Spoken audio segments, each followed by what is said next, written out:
Okay.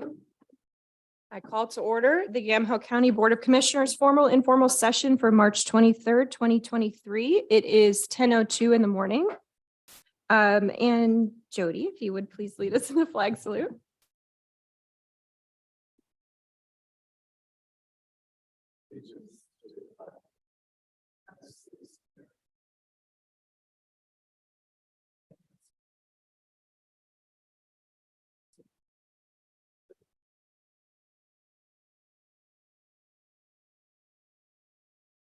Thank you and welcome everyone. We love it when there's a packed room. Normally the room is empty, so we love seeing everyone's face. Okay, item C is our calendar session. Commissioners, anything to add to the session calendar? I don't. No, other than I think we sent the tour for the mission. We sent that over for the, yeah, okay.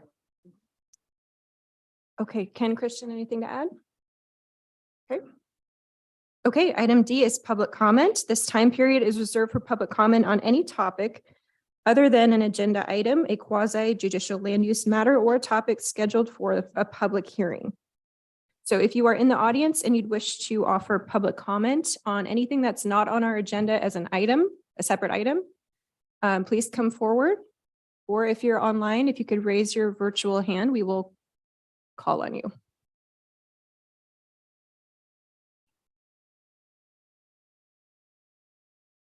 Welcome, Rob. Hello.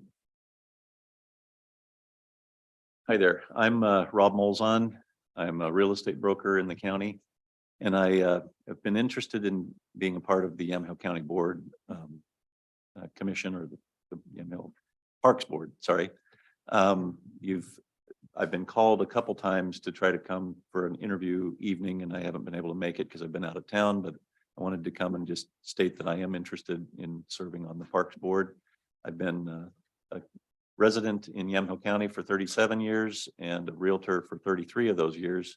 And as you might guess, parks are extremely important for people that look to move here to Yamhill County. So I'd love to be a part of serving in that capacity. Great, thank you. And we do have your application in our packet for a later agenda item too. So Okay, great. we've reviewed that. All right. So thank you very much. I appreciate it. Thank you, Robert.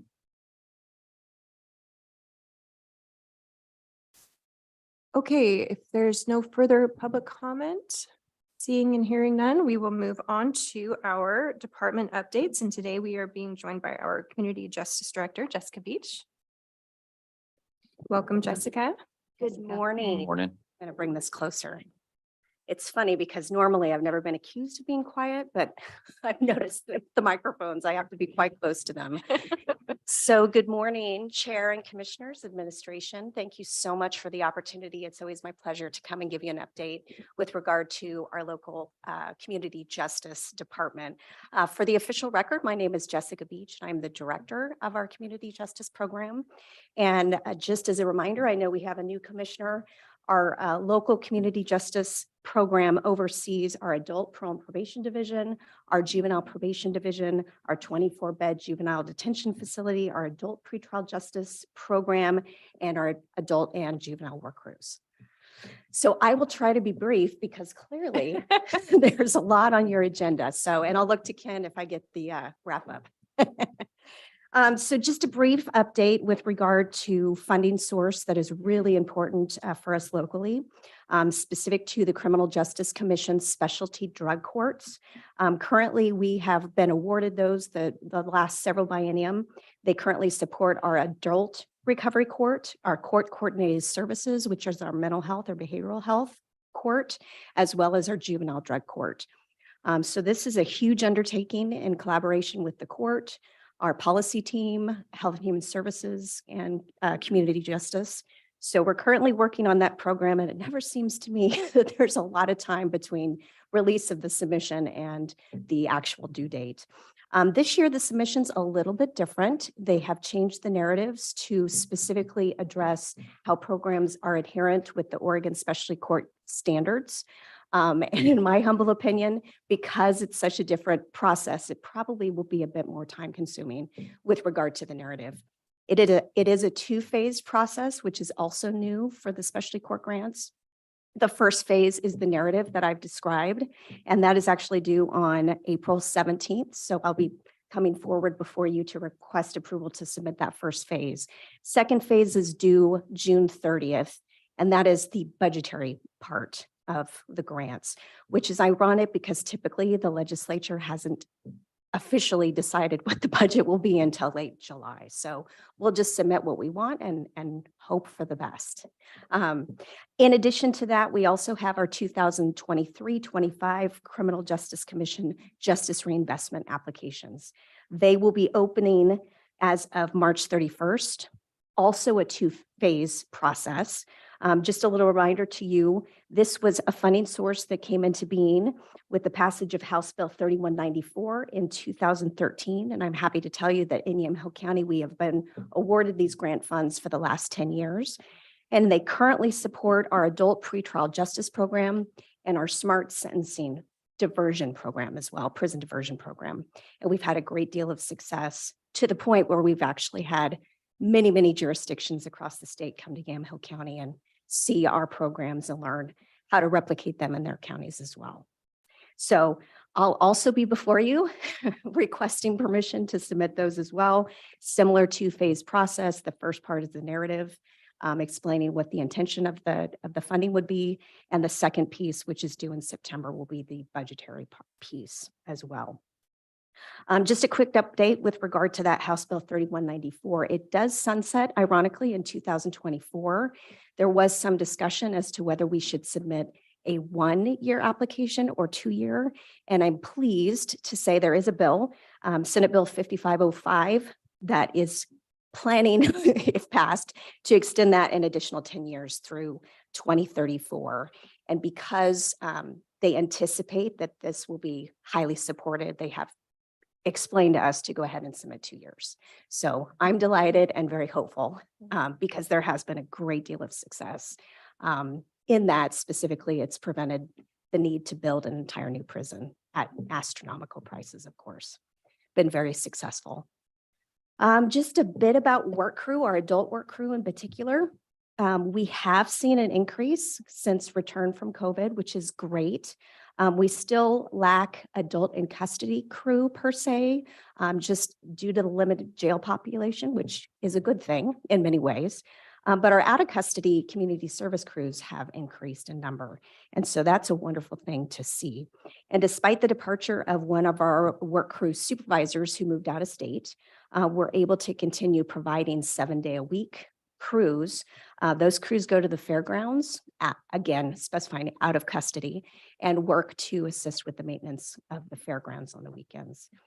So highly successful. We've also been reached out to by the McMinnville and Newburgh municipal courts, and we're also receiving referrals from them as well. So this is really a wonderful resource to provide assistance and maintenance of our parks, any of the fairgrounds or other contracts. So we're really pleased to see that coming back to life.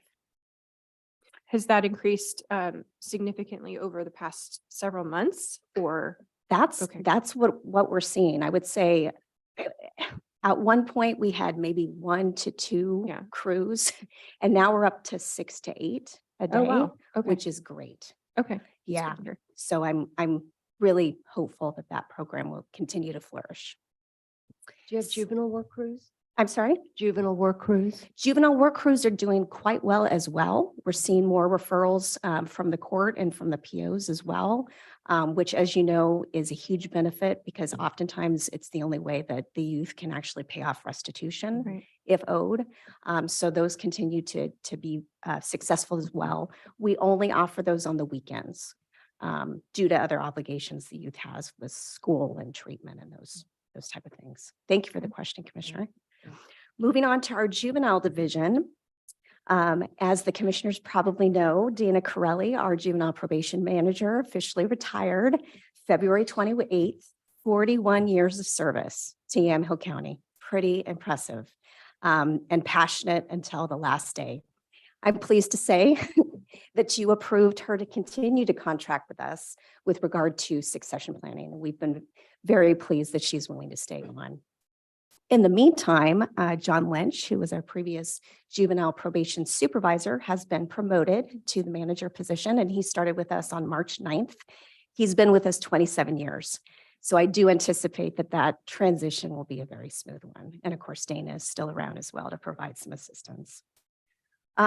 Very briefly, with regard to all the other grant applications, this is the time of year that our Department of Corrections and our Oregon Youth Authority and our Oregon Department of Education grants are all due. John Lynch actually presented to our local Public Safety Coordinating Council yesterday afternoon on our submission of our Juvenile Crime Prevention Grant, and that was approved. So I will be submitting that to you folks for consideration next week in the formal session. And it is due next Friday. As I mentioned, they never seem to give us much time between release of the solicitation and the actual due date. So currently these funds, which we received for several years, provide support to our peer court. We are changing that a bit to a different type of diversion program. We're now calling it our Yamhill County Prevention Program.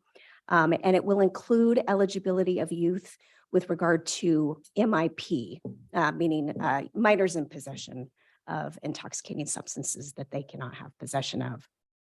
So we anticipate that will increase the usage of the program, which is wonderful. Some of the programs the services that this program include are restitution payment to the victim, as I mentioned, work crew,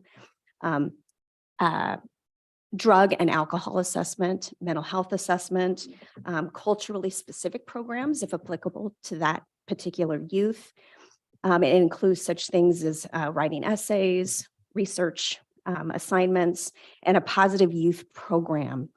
To me, that's really more engagement in pro-social activities. So an example that John used yesterday in the LIPSIC meeting was it's the decision of a youth to build the relationship with his grandfather, for instance, and work on cars and develop his mechanical skills. It could be as simple as a youth deciding to bake a pie and learn how to bake with their mother, for instance. But it's hugely beneficial to not only the family unit, but as well as the youth in engagement in pro-social activities, but also learning life skills. So it's really exciting to see what the youth come up with as ideas. So we're excited for that. Moving on to the detention, this will be my last point. Just a little bit of update for you. Average daily population is 8 to 9 juveniles. Average length of stay is 15 days. Of course, this is not a long-term facility. Our plan is to get these youth out of the facility just as soon as safely possible. We continue to contract with several counties out of Yamhill County who don't have local juvenile detention facilities with huge success. And we'll continue to be working on those in the next fiscal year to increase our revenue in the coming years. We actually did that last year, but I think we need to do it again in the near future. All our yearly detention inspections and audits have been completed, all favorable, no corrective action. Those would include things such as the grand jury, fire inspection, health inspection. The Department of Corrections actually comes in each year.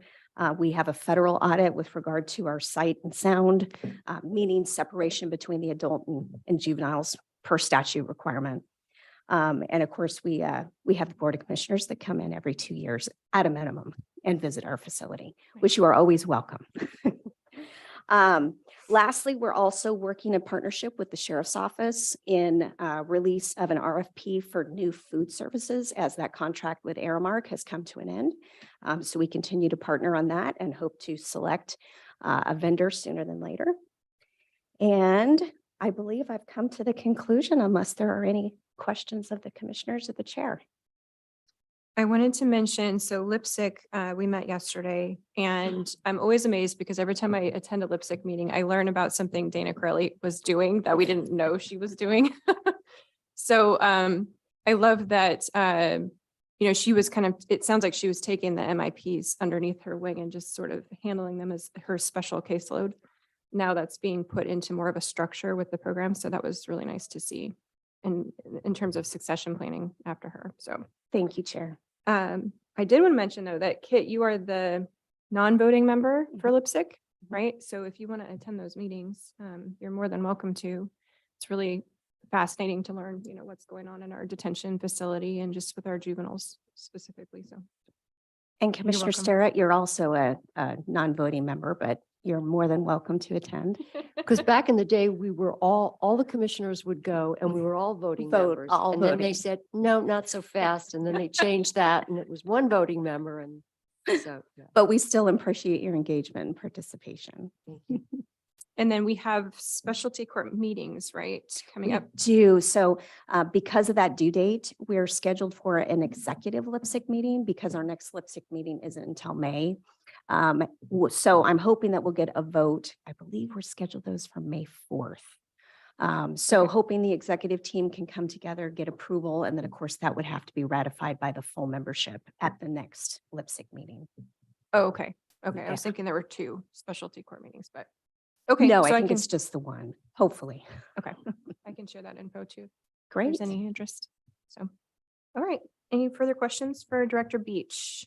No, I just want to say how important those specialty courts are. And I know that Yamhill County is one of the first, if not the first, recovery courts in the country. And I meet regularly with Judge Glad Wiles and Aline and go to the graduations. And it really is, it's an amazing thing to see.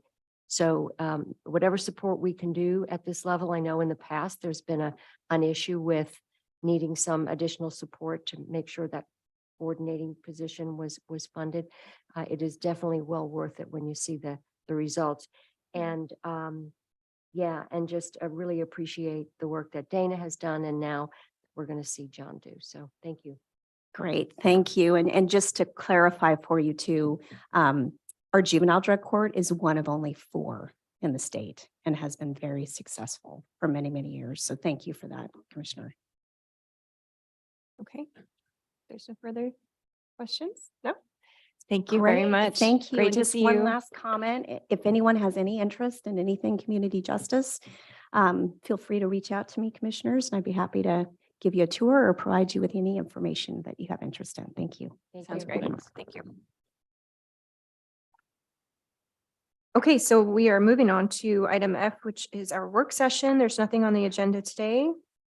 Item G is our consent agenda. Commissioners, these are the minutes from last week.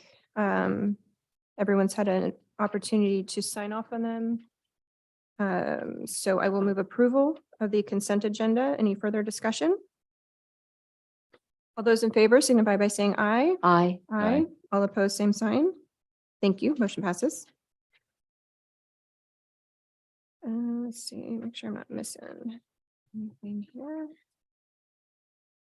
Okay, item H, old business. Item H1 is consideration of approval in the matter of a board order declaring certain tax foreclosed property as surplus, authorizing the sale of the property by private sale and ordering distribution of proceeds. This is tax lot number R 3219 AB 04400. This was continued from February 23rd of 2023. And I believe this was the Skyline property bid or offer. Yeah, it was the small little triangle close to the railroad Right. In Newburgh. in Newburgh, yeah. Right. Okay, do I have a motion to approve? So moved. Okay, any further discussion? All those in favor signify by saying aye. Aye. Aye. All opposed, same sign. Thank you. Item I, other business. I1 is consideration of adopting resolution 23-03-23-1, recognizing April as Child Abuse Prevention and Awareness Month. And I believe we are being joined by members of Juliet's House.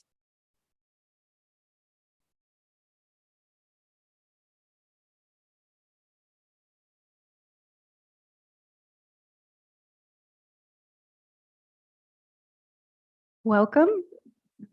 And if you could state your name and address for the record, we would appreciate that.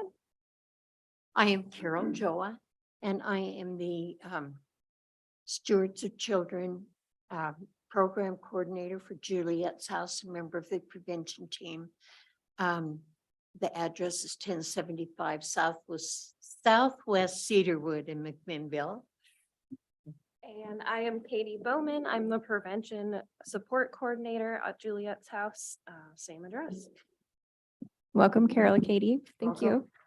I would just like to read a few statistics to you, and I would really like for you to just think about this. The statewide statistics and the most current that we have are from 2021.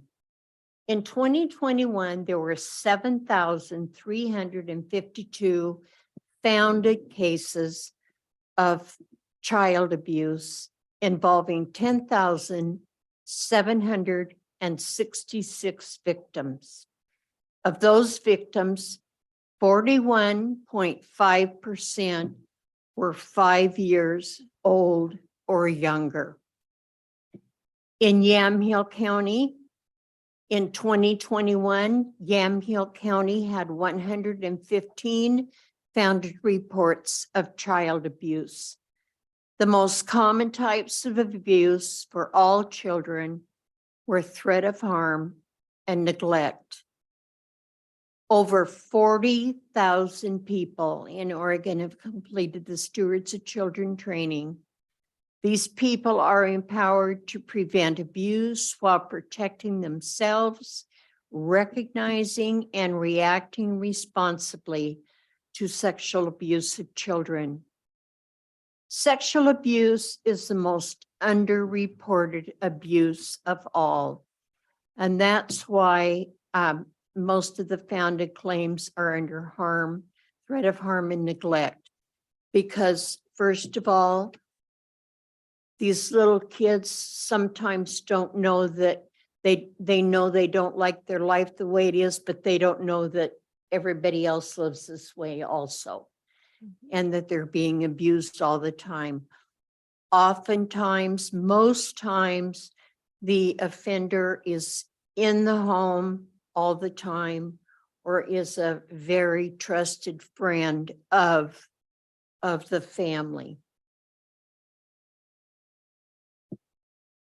We have trainings at Juliet's house that start with preschool, Safer, Smarter Kids, and we go on up through Safe Kids. We go through teenage and adult trainings. So we provide all of those trainings to anyone in Yamhill County, and we encourage everyone to participate.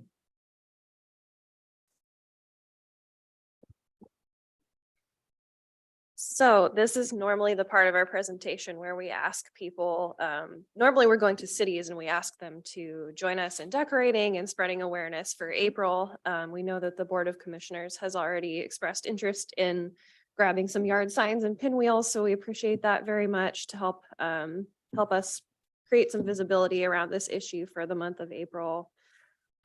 We have a brand new website that just launched, and we've been working on it for a long time. It has a lot of resources on it for anyone in Yamhill County who needs to know what's available, is interested in learning more about this issue. So we would encourage everyone to check that out. Thank you for your consideration. And our website is julietshouse.org. Thank you very So- much. Do you have any questions for us? Commissioners, you. any questions? Thank you very much for your work. I have a comment. So I've been going to city council meetings whenever I get a chance, and this is the third time I've seen you within probably the last 2 weeks. The latest one was out at Sheridan, and I appreciate the time that you're putting in and making the rounds and spreading the awareness. Thank you. I have to say it's my pleasure. We both, it comes from the heart. Thank you Absolutely. so much. Thank you Appreciate very it. much. Thank you. Thank you. So for our part, commissioners, we are asked annually to pass a proclamation to help spread awareness for child abuse prevention. And that proclamation was in your packet. If there's no further questions on that, I would move approval of item I1. Chair, I think you have to read the resolution, or do we need approval first? I can read it before. It's not necessary, it's not required to It's read not? it. The practice of the board historically has been to read the resolution into the record though, so it's Okay. entirely up to the Okay. board. I have it if you want it. You want it? Okay, got it. Yeah. Okay, so there's a motion on the floor, but I will read the resolution. This is resolution 230323-1. In the matter of a resolution recognizing April of 2023 as Child Abuse Prevention and Awareness Month. Whereas child abuse is one of our nation's most serious public health problems, with scientific studies documenting the link between the abuse of children and a wide range of medical, emotional, psychological, and behavioral disorders. And whereas it is estimated that 1 in 4 children will suffer significant abuse before the age of 18. And in 2021, over 160,000 contacts were made to the Oregon Child Abuse Hotline. A total of 42,876 received reports were assigned for CPS assessment. Of all completed CPS assessments, 7,352 were founded for abuse and involved 10,766 victims. And whereas the physical, emotional, mental, and fiscal impact of abuse falls on children of all ages and abilities who come from all economic, racial, and social backgrounds, and these crimes affect many more family members, friends, neighbors, and community. And whereas effective child abuse prevention efforts succeed because of partnerships created among state and local government agencies, schools, faith communities, civic and community organizations, law enforcement agencies, and the business community, while recognizing that feeling connected to community can be a protective factor against child abuse. And whereas Yamhill County is dedicated to stopping child abuse and supporting survivors and their non-offending families while working to prevent it. Whereas each of us has a role to play in stopping the problem of child abuse as part of a solution by learning how to prevent, recognize, and report child abuse, and supporting prevention, education, and empowerment programs for children and youth. Now, therefore, it is hereby resolved that the Yamhill County Board of Commissioners, on behalf of the citizens of Yamhill County, hereby recognizes the month of April as Child Abuse Prevention and Awareness Month, dated the 23rd of March, 2023. Okay, if there's no further discussion, I will call the vote. All those in favor signify by saying aye. Aye. Aye. All opposed, same sign. Thank you. And thank you, Carol and Katie, for your time. We appreciate your work. Okay, item I2 is consideration of approval in the matter of a board order declaring certain tax foreclosed property as surplus, authorizing the sale of the property by private sale and ordering distribution of proceeds. This is tax lot R4414035191. And this is the Mark Berry offer, right? Okay. Correct. The infamous 03591 property. Okay, I will move approval of item I2. Is there further discussion? Nope. All those in favor signify by saying aye. Aye. Aye. All opposed, same sign. Great, thank you. Item I3, consideration of approval of a notice of intent to award for the 2023 Albertson Road Pavement Repair Project to KNL Industries in the amount of $274,250.80. This was on the list of projects, and it looks like they had quite a few bidders, 9 bidders. So that's good. We're noticing that more and more. There seems to be a hunger now for Yep. work where there wasn't. And there's quite a spread in prices from cheapest to most expensive. So it's good to see. Yeah. So one of the things I flagged on this was it said it was the bid alternative or alternate. I don't know if anybody I can wish- speak to what that. Yeah, I wish means. Mark was here. I asked a little bit to that, and Okay. I don't want to butcher it, so. My impression was that the low bidder was kind of below the threshold of. Generally, what they'll do, or oftentimes what they'll do is they'll have a base bid amount and then they'll include an alternate amount. And depending on how much the base bid is, if they decide to award both the base bid and the alternate, if there's funding available, they'll do so. So I expect that that's what this is reflecting, is that they're intending to award both the base and the alternate because of how the numbers came in. And If it's wasn't low it number. for, so there's like primary work for one bid and then there's extra work. And so Yeah, there, that's the alternate, because of that, okay. correct. Oh, I Right, see. right. Okay. Okay. Any further questions on this item? Do I have a motion to approve? So moved. Okay. All those in favor signify by saying aye. Aye. Aye. All opposed, same sign. Thank you. Motion passes. Item I4 is consideration of approval of amendment number 4 to an agreement between Yamhill County and Sunrise Family Clinic LLC. This is Board Order 20-29. Adding funding for COVID-19 school-based health and recovery in the amount of $76,500 effective through June 30th of 2023. And Commissioners, this is, I believe, the second half of this funding. It came over 2 fiscal years. Do I have a motion to approve? So moved. Any further discussion? None. All those in favor signify by saying aye. Aye. Aye. All opposed, same sign. Great, thank you. Item I5, consideration of approval of an intergovernmental agreement number, not N, let me start over. Consideration of approval of intergovernmental agreement number 179281 between Yamhill County and the Oregon Health Authority for Medicaid administrative claiming in the not to exceed amount of $935,000 effective July 1, 2023 through June 30th of 2028. Chair, I move approval. Any further discussion or questions? None. All those in favor signify by saying aye. Aye. Aye. All opposed, same sign. Great, thank you. Motion passes. Item I6, consideration of approval of an agreement between Yamhill County Clerk's Office and Hart InterCivic, Inc. for version 2.7 upgrades to the vote tally system machine in the amount of $35,832.20 effective upon approval.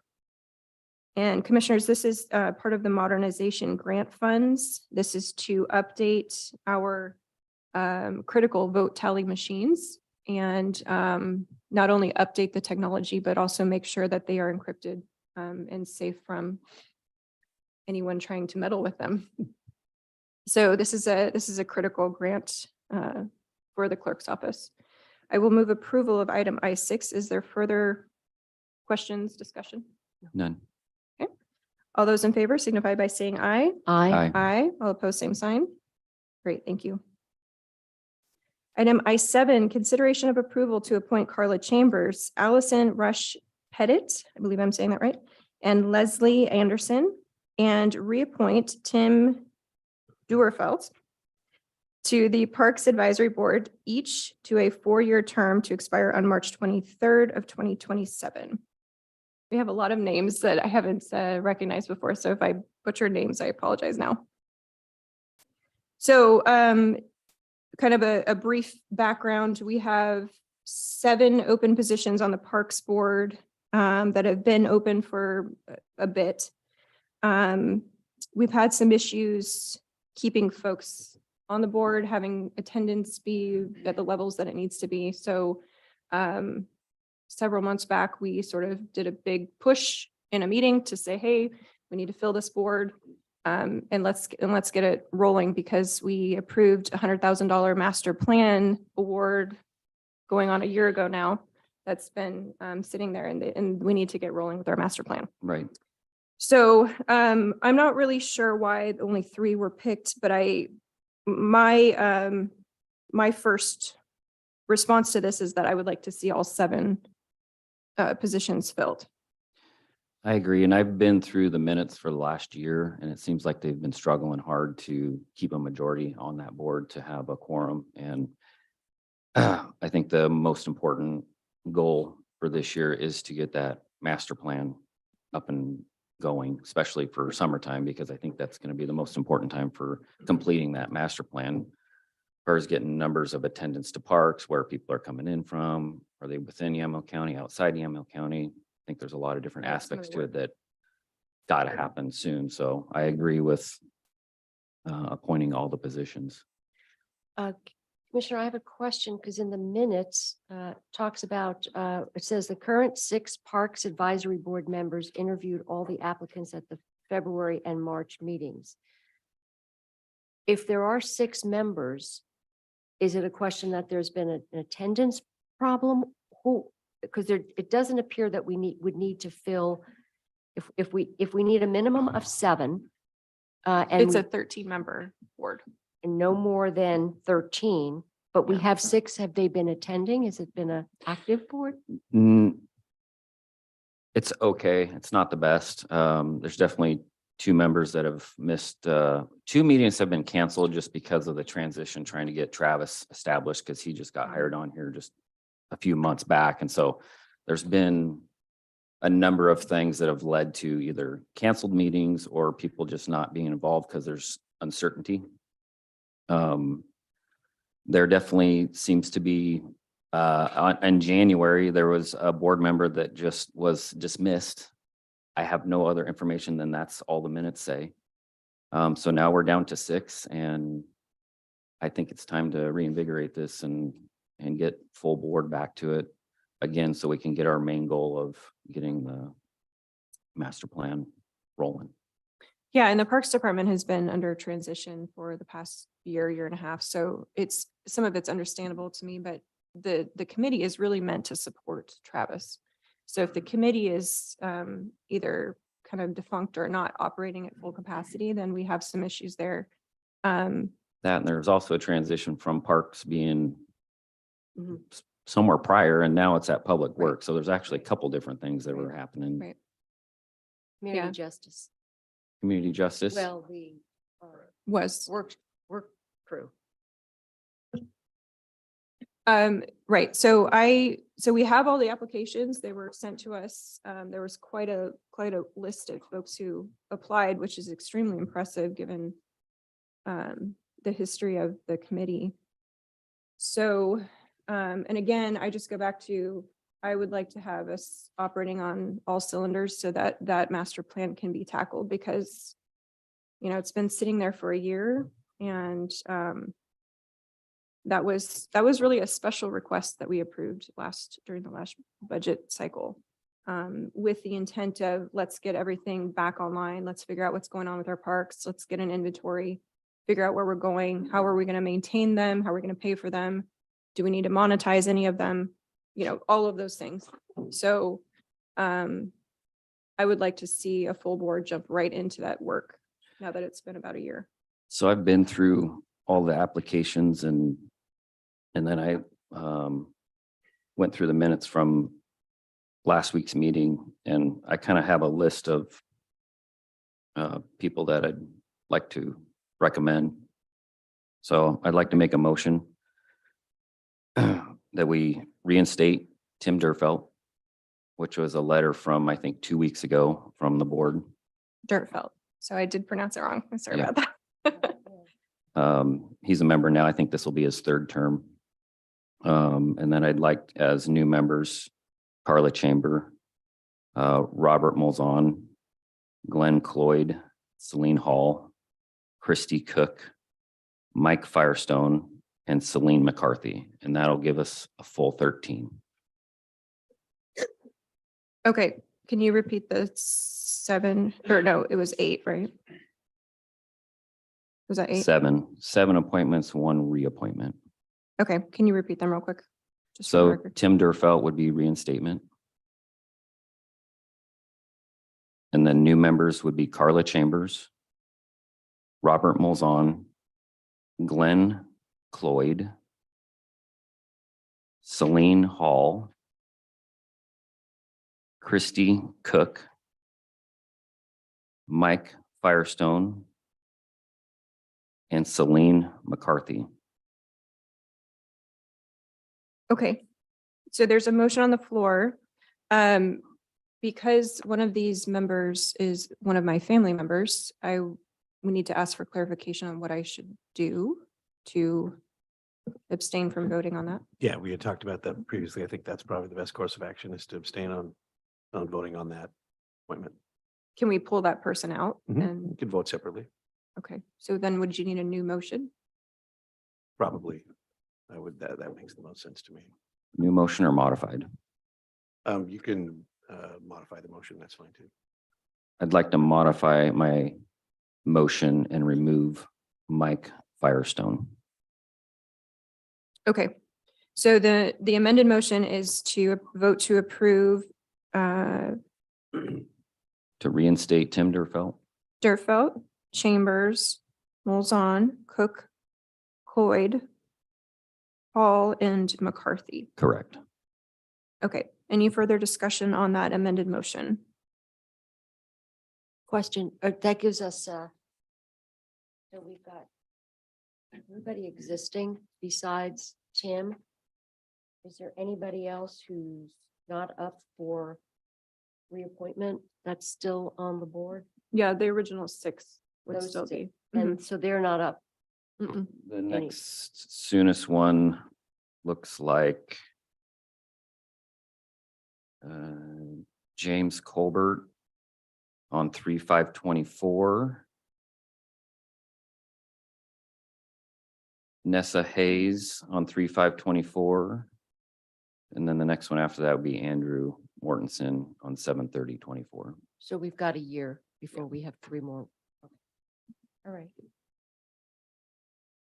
Okay, so if there's no further discussion on the amended motion, I will call the vote. All those in favor signify by saying aye. Aye. Aye.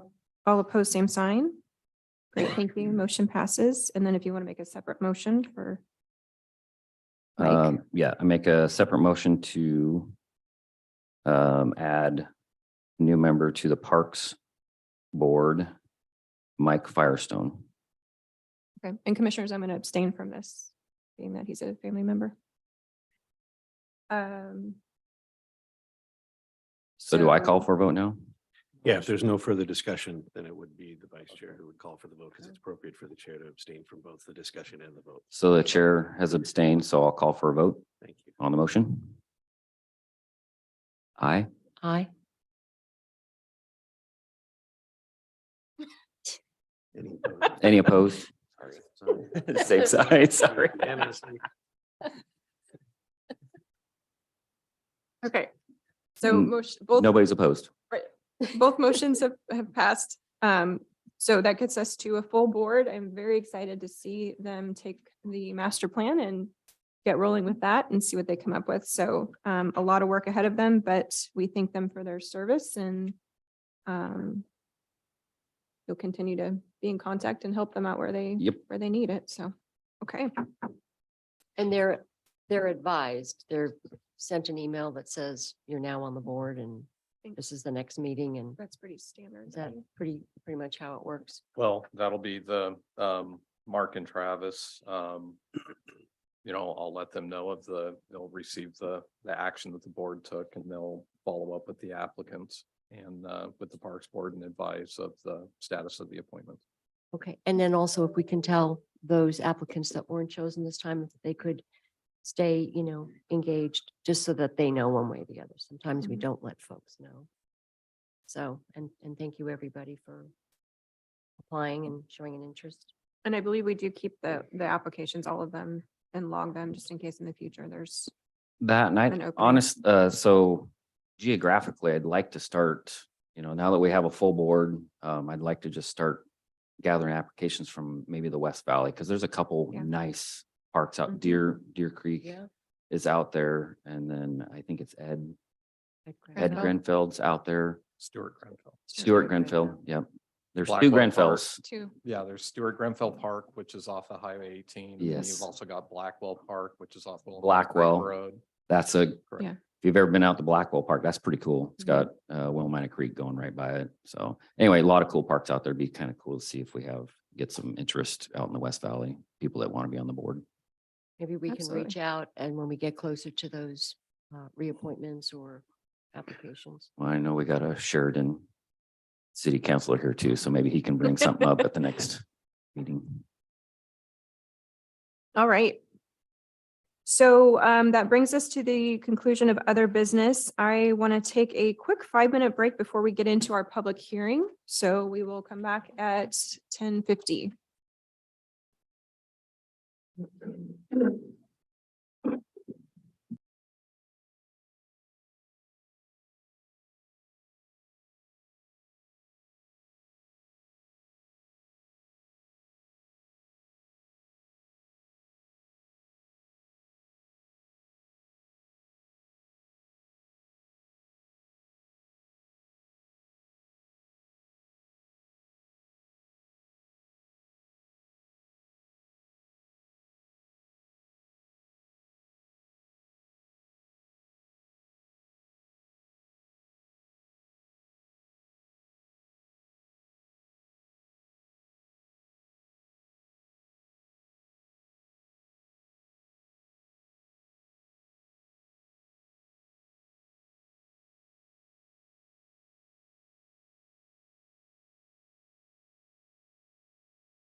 My microphone is off. Ooh. Am I echoing?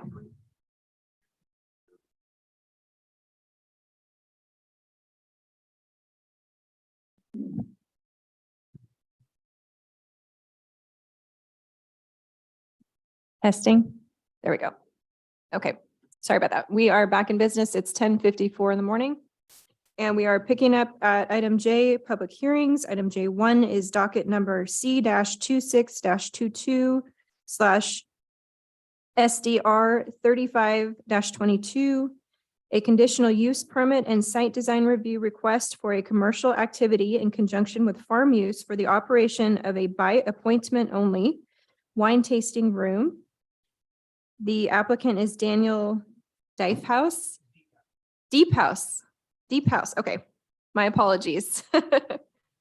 Deep House. For Corollary Farm LLC / the appellant is Thomas Kopinski. Correct. Thank you. Tax lot 5434-02100, tax lot 5434-02200, and tax lot 5434-02800. So I will open the hearing. Are there any abstentions by members of the board? None. None? Do any parties object to the jurisdiction of this board to hear the matter before it? Okay. Any board member need to announce and state on the record any substance of ex parte contact or any site visits? I made a site visit this morning. Okay, Commissioner Johnston made a site visit this morning. I have been there in the past, years ago. And technically, maybe not a site visit. I just drove down the road, turned around and headed back out the road. That's about the extent of what I've done. I do want to also state, it's on the record, but we did have an email from Thomas Scheibele, correct? Okay, Scheibel, okay. Right, okay, but no commissioners responded. We simply forwarded it. Okay, great. Okay, so that brings us to a reading of the statements required by law. Yes, Oregon law requires that persons who attend a land use hearing be advised of certain rights and duties before the hearing begins. First, with regard to the standards for approval, state law ORS 197.797 requires that we list the applicable substantive criteria that must be met in order for the county to approve the application. The standards will be listed by the county planner in a moment as part of the staff report. Testimony, arguments, and evidence must be directed towards the standards for approval. Second, the raise it or waive it rule. Under Oregon law, any issue that might be raised in an appeal of the county's decision in this matter must be raised before the record of this hearing is closed. Failure to raise an issue accompanied by statements or evidence sufficient to afford the decision makers and the parties an opportunity to respond to the issue precludes appeal to the board based on that issue. Third, and this is directed to the applicant, under ORS 197.796, failure of the applicant to raise constitutional or other issues related to proposed conditions of approval, again, with sufficient specificity to allow the county to respond to the issue, precludes an action for damages in circuit court. And I do want to note that this actually, this application has had multiple people who have submitted appeals, but I think just for brevity on the agenda, they only listed the first appeals. Right, okay. Okay, let's see. That brings us to our staff report. Good morning, commissioners. Just going to share my screen really quick. I'm going to give people a visual of what we're looking at here.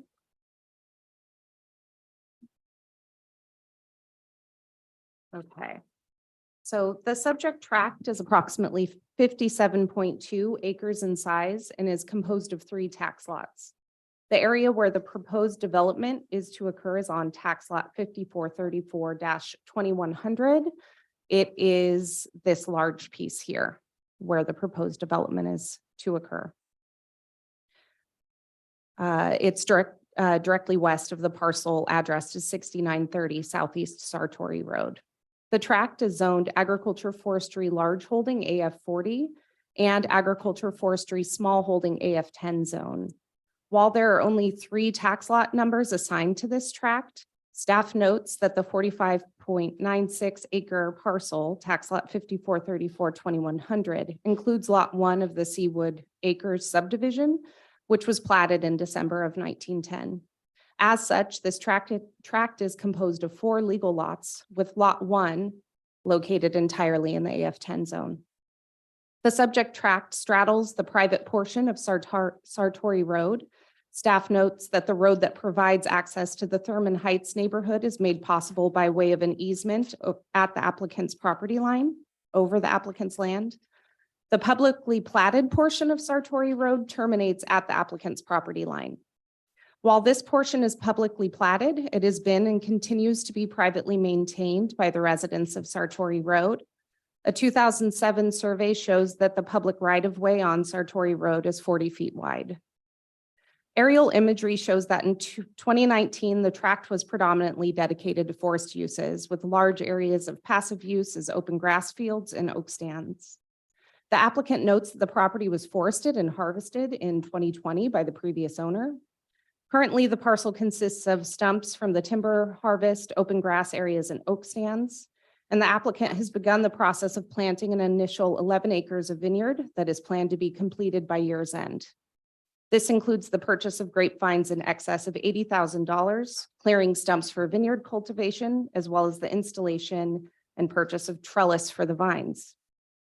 Neighboring parcels to the southeast are zoned F80 forestry large holding and appear to be in forest uses. Adjacent properties to the northwest are zoned AF 40 agriculture forestry large holding zone and include the Thurman Heights neighborhood. Section 403 of the Yamhill County zoning ordinance states that the purpose of the agriculture forestry district is to protect lands dedicated as agriculture and forestry large holding. These are a mix of agricultural and forest management operations and other uses which are compatible with such operations. The AF 40 zoned parcels appear to be dedicated to passive forest uses. Home sites on these parcels were applied for and approved through a number of forest template dwelling applications that were submitted in 2005 and 2006. These home sites were authorized under a provision that requires the parcel to have been predominantly dedicated to forest uses on January 1st, 1993, and must have demonstrated that it was in forest uses at the time of application, meeting the minimum stocking requirements set by the Oregon Department of Forestry. Aerial imagery shows that the area appears to be in rural residential uses with passive uses, with no agricultural uses evident. To the northeast and east, properties are zoned AF 10. According to the Yamhill County zoning ordinance, the purpose of the AF 10 district is to provide for low-density rural residential development, while at the same time encouraging small-scale and more intensive farm and forestry activities. It goes on to say that in the AF 10 zone, there's no limitation that'll be placed on farm and forestry uses of the scale, type, and performance characteristics commonly found in the EF 80, EF 2040, or AF 2040-80 districts. The uses in this zone are in keeping with this goal, and parcels located in the AF 10 zone range from sizes of 19.29 acres to 4.8 acres. The assessor's map indicates that these parcels were created through the Seawood Acres subdivision and partitions recorded in 1993, 94, 2002, and 2005. These parcels are a mix of rural residential uses accompanied by farm uses and passive forest uses. Farm uses include grass seed and hay production, vineyard, animal husbandry, blueberry cultivation, and Christmas tree farms. This request is for a conditional use and site design review approval for a commercial activity in conjunction with farm use for the operation of a by appointment only wine tasting room. The application and site plan show that the proposed tasting room will be accessed by way of Sartori Road. The access is proposed to be located on the northern boundary of tax lot 5434-2100 near where the platted portion of Sartori Road ends and before the gate to the Thurman Heights community. The applicant is only requesting a by-appointment tasting room pursuant to the conditional use criterion. But staff notes that with the planting schedule, they will soon have an excess of 15 acres of vineyard planted on site, which would allow a permitted use winery. This request must satisfy sections 40304G, 40307A, 110102, and 120202 of the Yamhill County zoning ordinance. Comprehensive plan policies may also be applicable. And that completes the staff report. Thank you, Desiree. So that brings us to the applicant's case.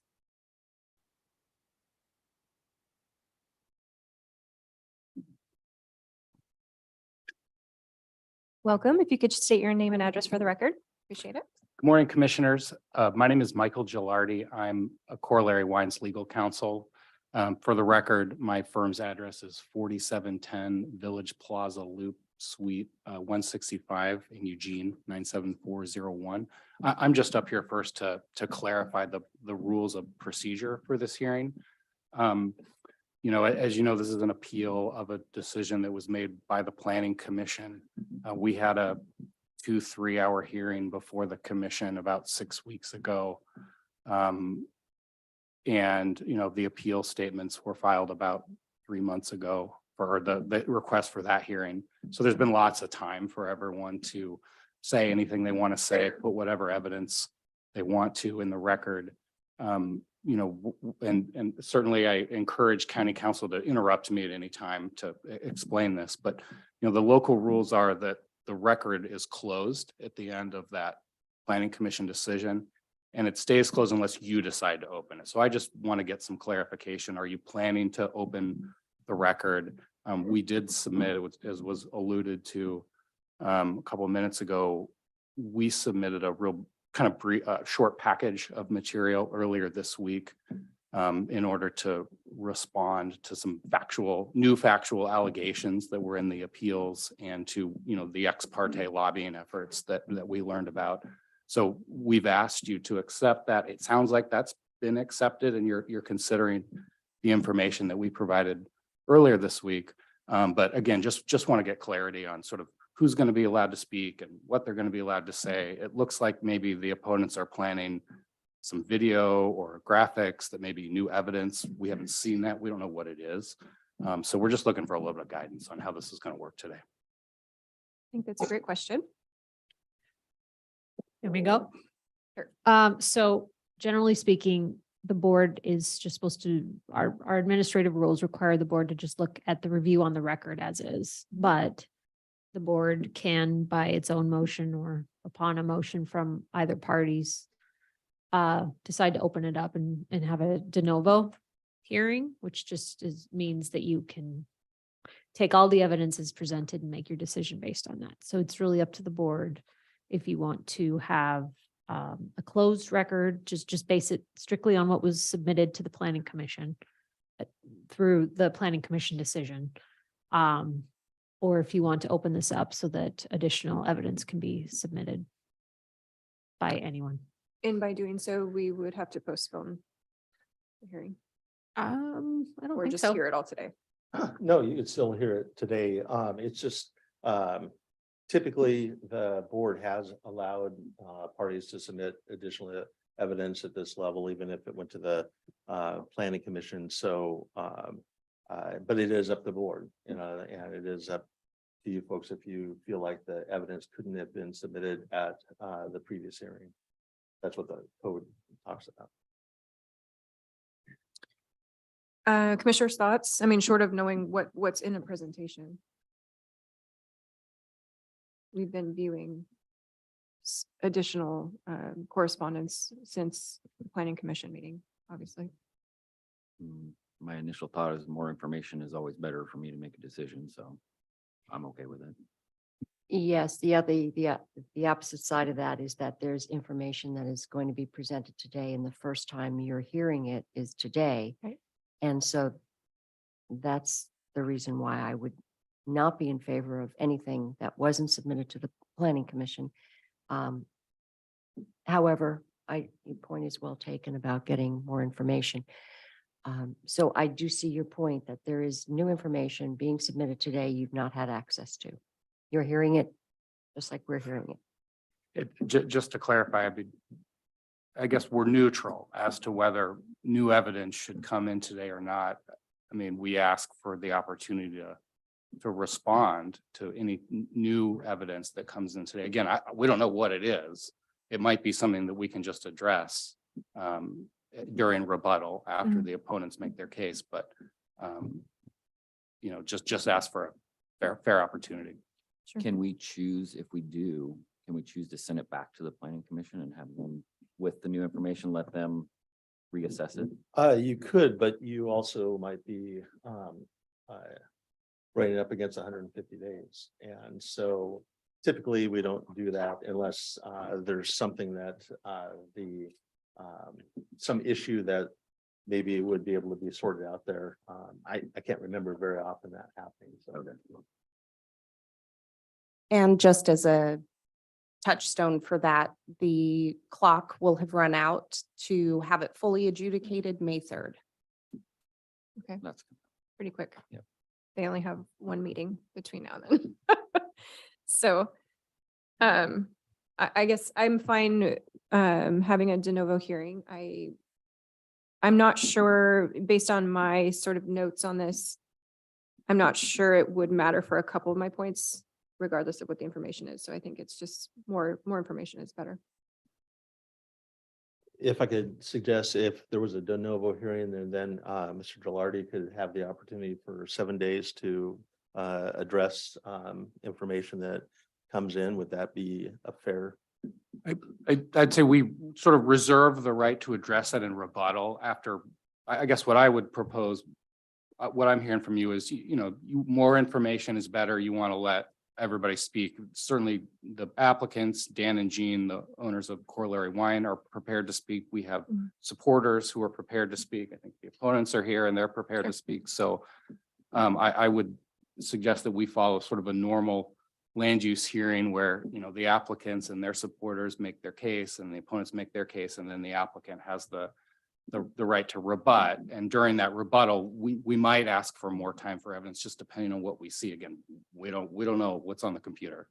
Okay, so we would do that at the point of stack recommendation later. Yes. Okay.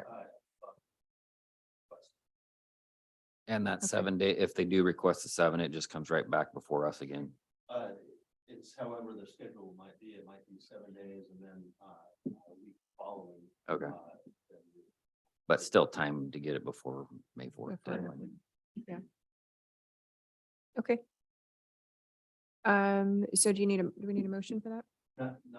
Not present. They need a motion on it. Just, well, actually, no, I guess they do. I'm sorry. They do probably need a motion to have it open. Sorry. Yeah, I mean, technically you'll need the motion at the point at which somebody introduces new evidence, but you can do it now and be proactive if you want. Okay. Can you craft the motion for me? Sure. I should probably steal it from the rules. Oh, I thought you were writing it for me. Let's see. I move to hold this hearing as a de novo hearing and admit additional testimony or evidence. Okay, commissioners, I move to hold this hearing as a de novo hearing and admit new testimony and evidence. Any further discussion or questions? All those in favor signify by saying aye. Aye. Aye. All opposed, same sign. Great, thank you. Okay, so we will proceed with the applicant's case. Thank you, commissioners. Yes.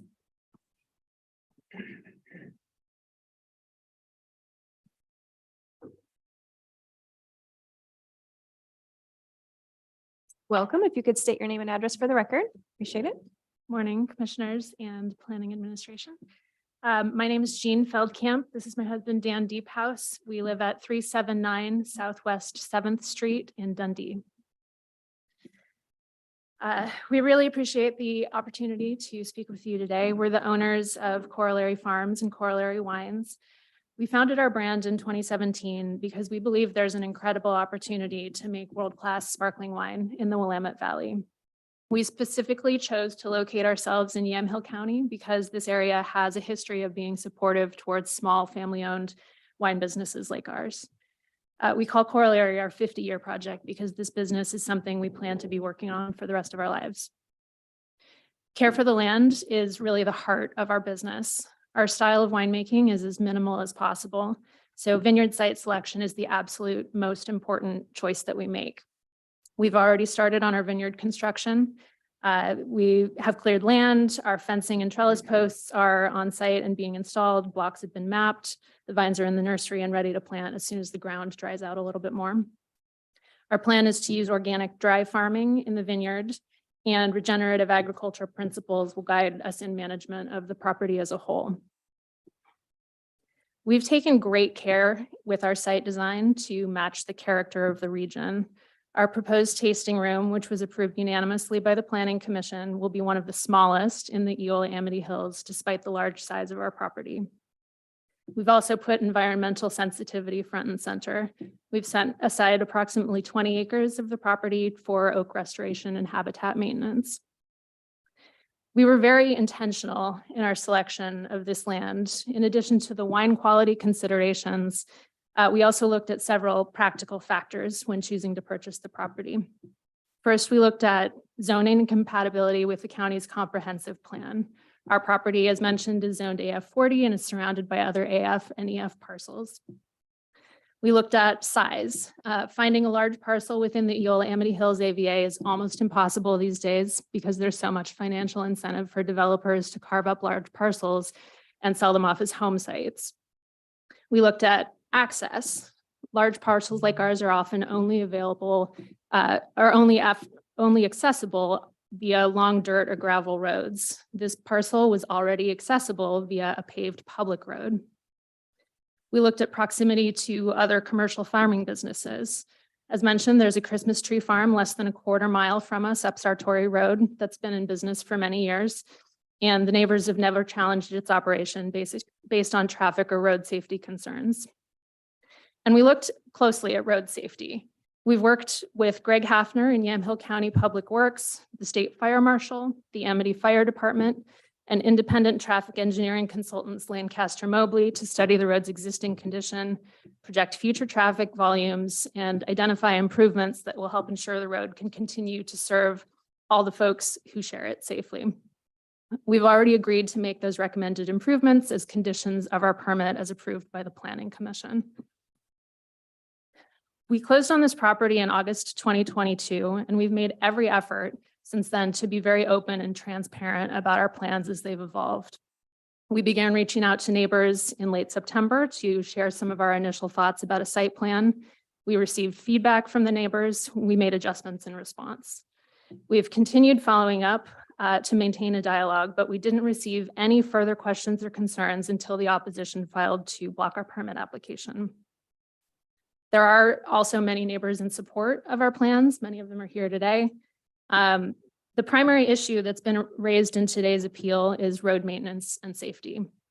From the beginning, we've clearly stated that we are interested in partnering with all of our neighbors on road maintenance in proportion to our usage.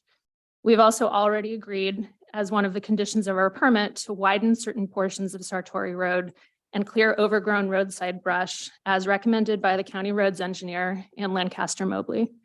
These improvements will benefit everyone who uses the road, but will be made at our sole expense. Thank you very much. We appreciate the opportunity to speak with you today. Thank you. Thank you. Okay, so that concludes the applicant's case. We will move on to testimony in support of the application, and I have a couple folks signed up. It looks like the first person is James Carr, I believe it is. Welcome, James. If you could state your name and address for the record. Thank you Appreciate for it. having me or giving me the opportunity. It's Jim Carr. My wife and I Jim. live at 7170 Southeast Eola Hills Road. We've been there and owned our property since 2007. Our property actually backs up to Sartori Road on the backside. And we are kitty corner from the proposed site for the vineyard And then we have property directly in front of us that Dan and Jeannie have also purchased. There's going to be something going on there. We're not sure. We fully support this. This venture of theirs, their vision is exactly what we had hoped for. We've gone through the last 3 to 5 years of clear cut timber in front of our property and where the proposed vineyard is supposed to be. And as much as we like the folks that did own the property, they left it ravaged with their only concern of selling off the timber. It was in a trust. And when the mother died, there were 3 siblings and they went off and took everything out, which at the time we were pretty disappointed about. It has opened our view up dramatically, so we've accepted what's taken place. Once we got to know Dan and Jeannie and we saw what their vision was, we finally realized that we could once again have a really nice looking property around us. Anyone opposed or not opposed to this knows exactly what it's looked like for the last 4 or 5 years. It's been terrible. So we really welcome this. I know there's issues with or concerns with Sartori Road. I think 2 cars can get through there just fine. There is an issue at one corner that I know has come up. And I think that there's room to expand that somewhat. I just hope this is going to work out. As far as the tasting room part of this, I know there was discussion after this kind of all started. We were all on a Zoom call to begin with. And one of the primary arguments that those opposed had, some of those, was that a tasting room was never even talked about on the first Zoom call. It was absolutely talked about. I should just let you know now, I work in the wine industry myself. I work for Durant Vineyards. I've been with them for about 12 years, so I understand the business pretty well. And so when that topic came up in our Zoom call, I, along with everybody else, was concerned about how much traffic, how many reservations they were going to do. We were completely satisfied at the end of that.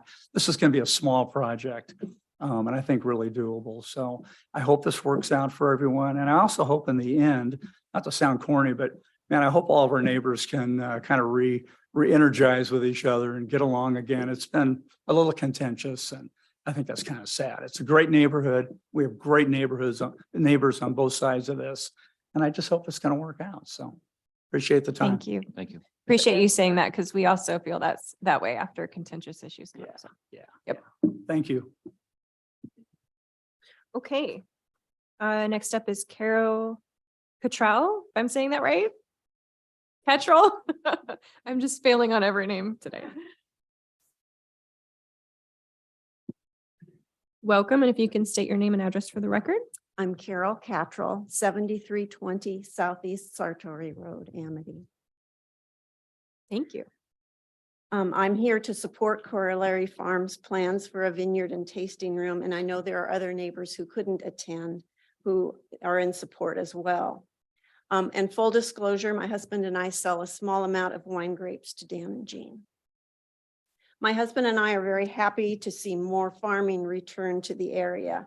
We believe Corollary Vineyard and the necessary infrastructure of a tasting room can coexist with the local residential community and the other farms. We believe a vineyard and tasting room will have less impact on land, water, the road, and traffic than several more houses. It's a better use of prime farmland than housing. Bill and I live in the first home on Sartori Road, so at the junction of Eola Hills Road and Sartori Road. So we observe all of the traffic and the comings and goings of the neighborhood. The road is especially busy during Christmas tree season, during logging, and during all the building that has occurred in the last 15 years. Bill has lived at our home for 51 years, and I've lived there 44 years. We live in a century farm founded by Bill's great uncle, John Sartori, who was the first settler in the area in 1916. Until 2007, there were only 5 residents on our little dirt road, and two of them didn't drive. So imagine our surprise when there were plans for a paved road and a gated community. We were gobsmacked. The biggest concern for our neighbors seems to be the road. Yet you only have to look a little bit further up Eola Hills Road at Brooks Winery and Tasting Room to see a real nightmare of a road. That is a single dirt road full of potholes, and they maintain a much bigger operation. Sartori Road is stellar compared to that. Sartori Road was well made and is still in remarkable repair for 15 years on, and all the traffic on it. Dan and Jean have been very proactive about working with the neighborhood, calling a Zoom meeting early on. They've made changes to their original plans based on concerns. They have agreed to many conditions to limit traffic and improve the road. Theirs is a constrained project in respect for the nature of the area. I understand my friends' and neighbors' concerns about this project. I really do. This is all very emotional. Change is hard, yet it is inevitable. We have shed many tears over the years and worried about all the worries that come with growth: water usage, noise, traffic, loss of wildlife habitat. But we have adjusted and our fears were not realized. We have come to accept, care for, and love our new neighbors. I really don't believe that will change much with a vineyard and tasting room up the road. And we welcome Dan and Jean to our neighborhood. Thank you. Thank you. I have Thank a you. quick question. It said that the property was logged in 2020. Can you describe the activity on the road during that time? What my observation was, many log trucks going from Dan and Jean's property all the way down Sartori Road to Eola Hills Road. I also understand, although I was not aware, that some of them went down the hill through a temporary road to Old Bethel Road. Okay. But But they were using Sartori Road. Oh, yes. Oh, very definitely. Okay. And it held up surprisingly well. Yes. Thank you. Appreciate it. Okay, those are the only two I have for support. Is there anyone else? And if you're online, please raise your virtual hand.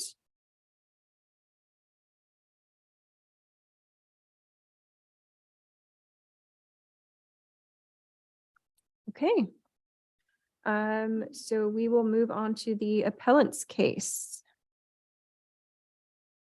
And looks like we are being joined by Mr. Kopinski. Yes. Oh, okay. I'm looking at you there. That's right. You're in both places.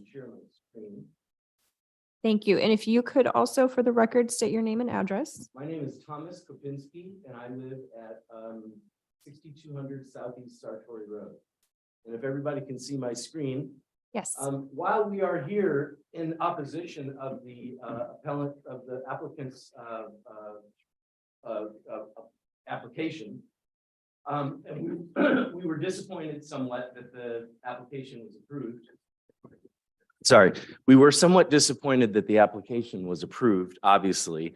However, we respect the decision that was made, and we appreciate the fact that there were a number of conditions that were imposed by the board that worked directly in our favor.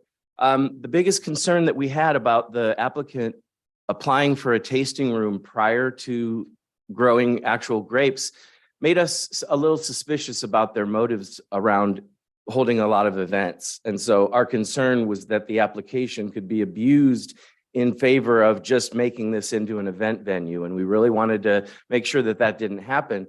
And frankly, the committee listened to us and they imposed a number of conditions that work directly in our favor and really make it impossible for the applicant to do those things. And one condition I'd like to point out, which is number 9, is that parking shall not be permitted on the driveway or along the Sartori Road or Eola Hills Road easement.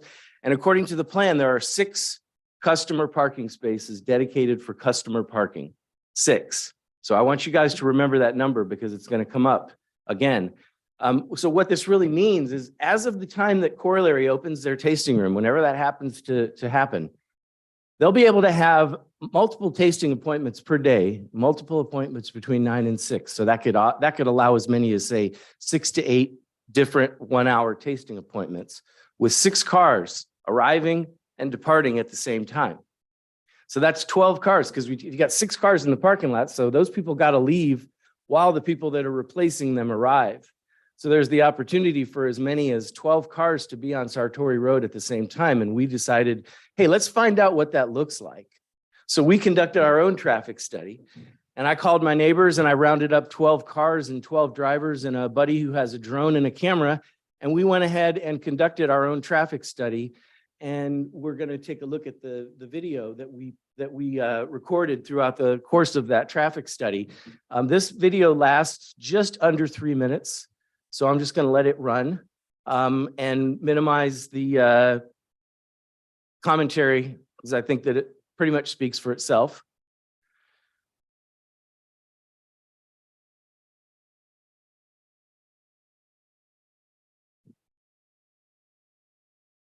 We had a combination of trucks and vans and passenger vehicles in the traffic study.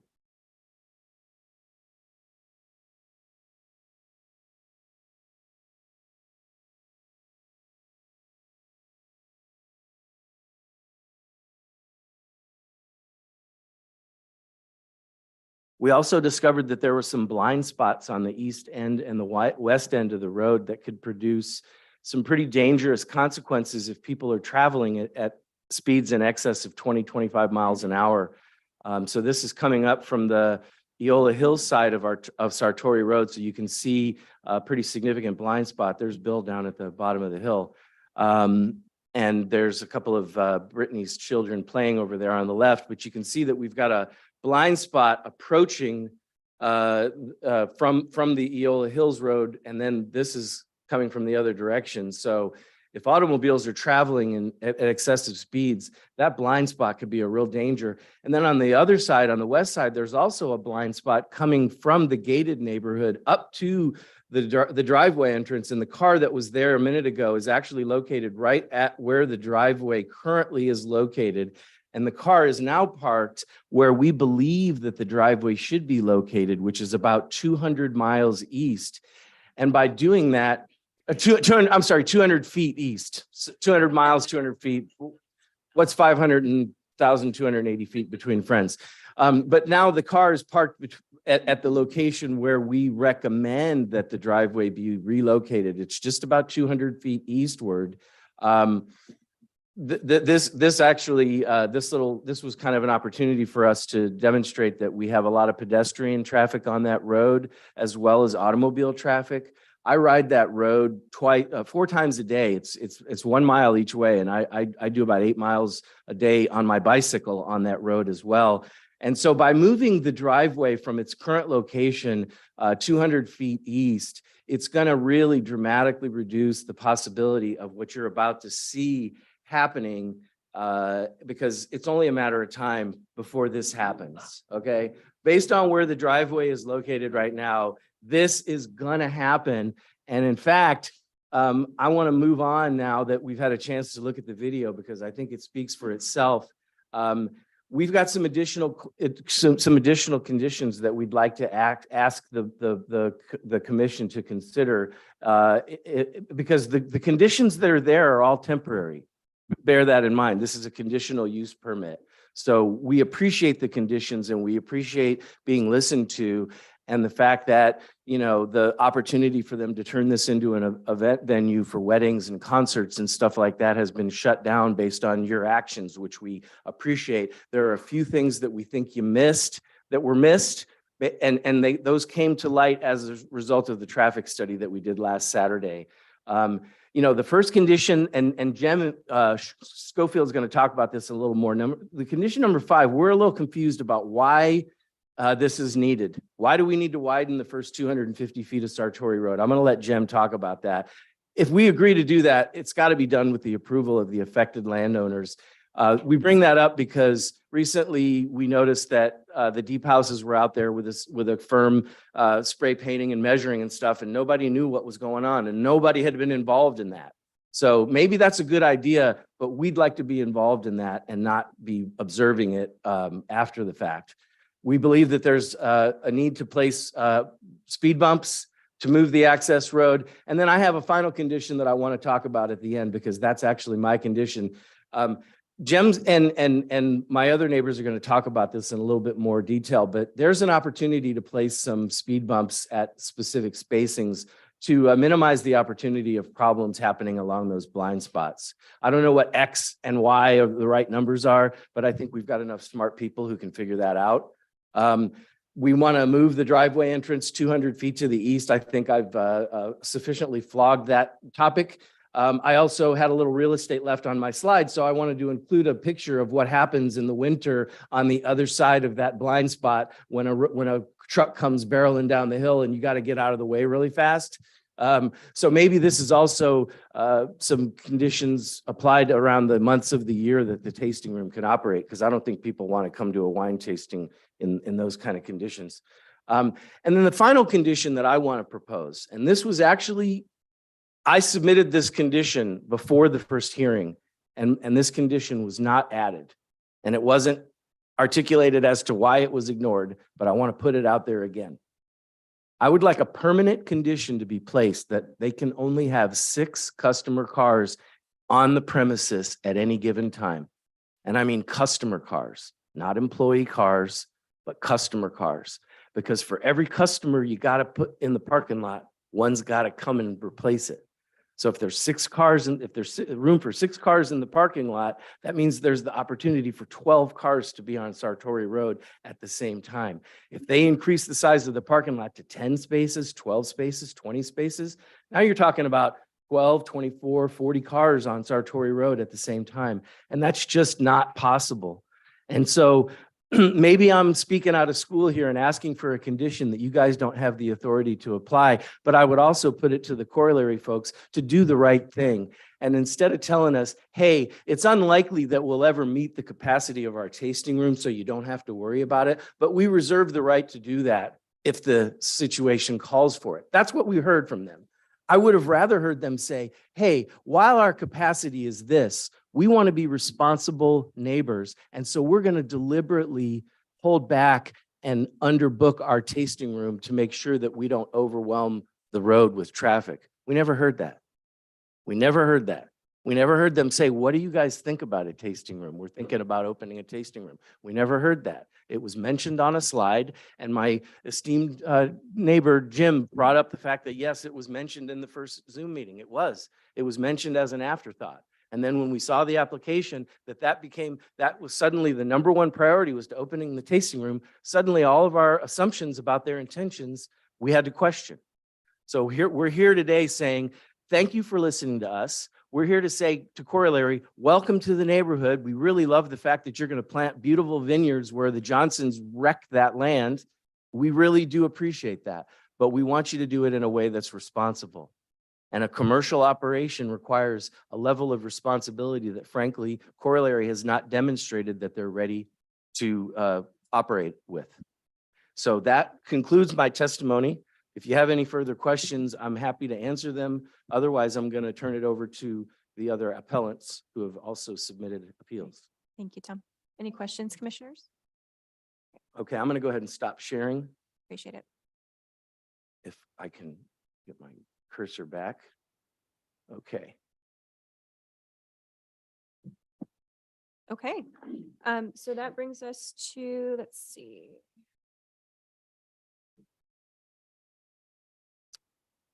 Next up, I have a Stephanie Rip and Brian Doliner.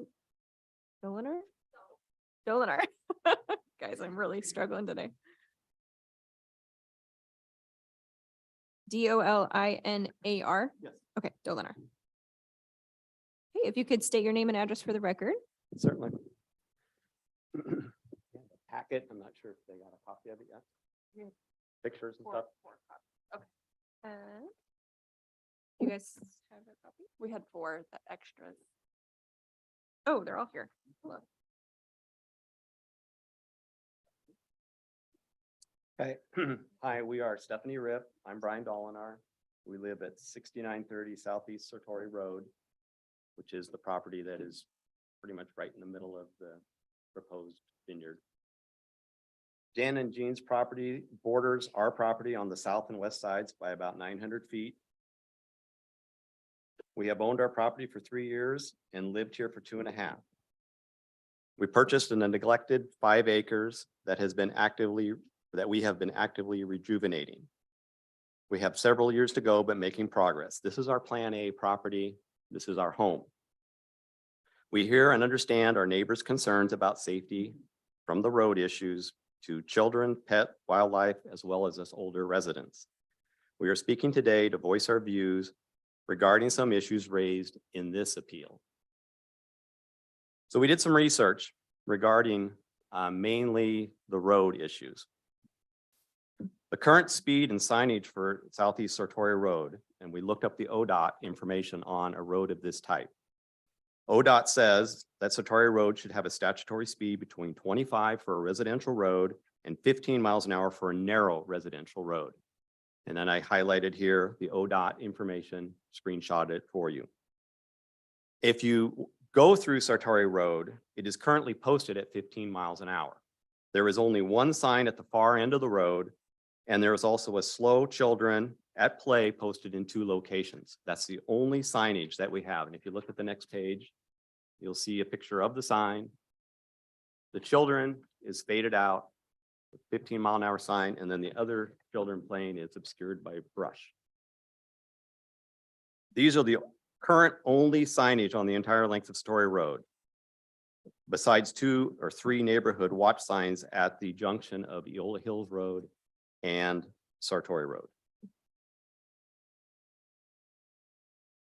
So then we looked at the driveway proposal of moving it, and regarding suggestion that it's a hazard to the current vineyard driveway that connects to the private road land easement owned by Colary. This is an easement road. They call it Sartori Road, but it's really an easement. It's an extension of Sartori Road that ends at the end of our property. And what's on the Colary property is an easement road, a private road. We took the pictures of the view of what a Thurman Heights resident would see, and we looked at 180 feet downhill from a vehicle ready to exit the vineyard driveway. We placed a camera with the lens at 4 feet above the road surface. And why do we do that? That's because it approximates the average car heights, because we didn't have a compact car, of 3.6 feet. This information is commonly available on most ODOT websites and car manufacturers' websites. We also know that a light truck is at 4 feet 10 inches. So we took the average. We said, okay, some people drive vans, some people drive SUVs, some people drive trucks. So we picked 4 feet as a view sightline height to look at the exit. We parked the car at the current driveway exit, and we have a simulated sightline that you see in that top picture. As you can see, there is a clear view of a vehicle 180 feet ahead exiting the vineyard driveway on the private easement road. Next, we looked at the same view going in reverse, looking down the hill for somebody exiting the vineyard. We took another picture of the vineyard driveway looking towards Thurman Heights with the camera placed again at 4 feet to simulate an average car above the road surface and to simulate the sideline of the vehicle leaving the vineyard. You can see there's a clear view of a vehicle at the bottom of Thurman Heights gate area, private easement, which is at a distance greater than 180 feet. We're just trying to establish the distance between the driveway and when you can see a car clearly in the actual driveway turning in or turning out. If you go to the next page, you'll see some screenshots from the Federal Highway Administration indicating the stopping distance at 30 miles an hour is 152 feet. That's the federal DOT information, which is well within the 180 feet that we just showed as a sight line that you can clearly see a car coming up the hill or going down the hill. We also established that Sartori Road is a 15-mile-an-hour posted speed, and the distance for that, because the DOT does not go down to 15, only goes down to 20. We had to go to the National Association of City Transport Officials, and they have an information on 15 miles an hour, and it is 44 feet is the stopping distance. So 44 feet to stop, but we have an 180 feet of viewing distance. And you can see the 2 screenshots there that show those 2 documents. We have some recommendations to help keep Sartori safe. More 15-mile-an-hour signs. One at the entrance to Sartori Road, there is nothing. One midway before the vineyard, and one more on the exit before that sharp turn that everybody's talking about, which we call the southwest corner. Post a no outlet sign at the entrance of Sartori Road to reduce errant traffic. We get lots of vehicles that come down there that have no business coming down there. delivery trucks, lost drivers and semis. They go down, they turn around fine at the bottom, they come back up the hill. Post a private road sign beyond the current Vineyard driveway to reduce more errant traffic from going down to the Thurman Heights gated turnaround area. That would alleviate, because that is all a private road there that we're talking about for this driveway connection point. Post another slow children at play sign at the entrance to Saratory Road and replace the current faded one that's exiting for the Vineyard traffic that we showed in the other picture.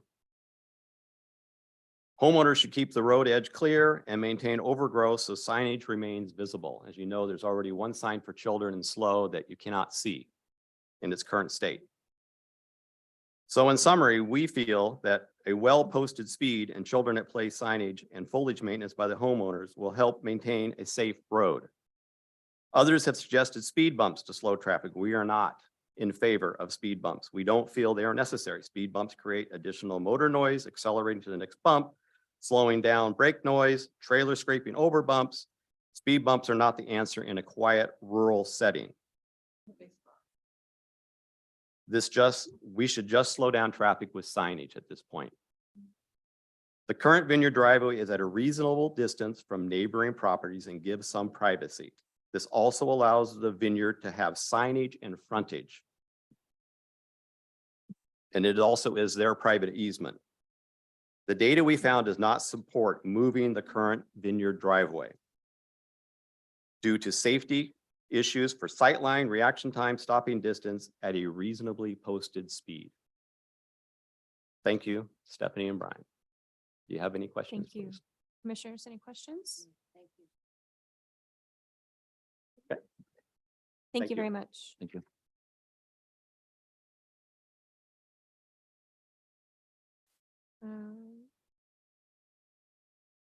Okay, that brings us to Thomas Scheibel.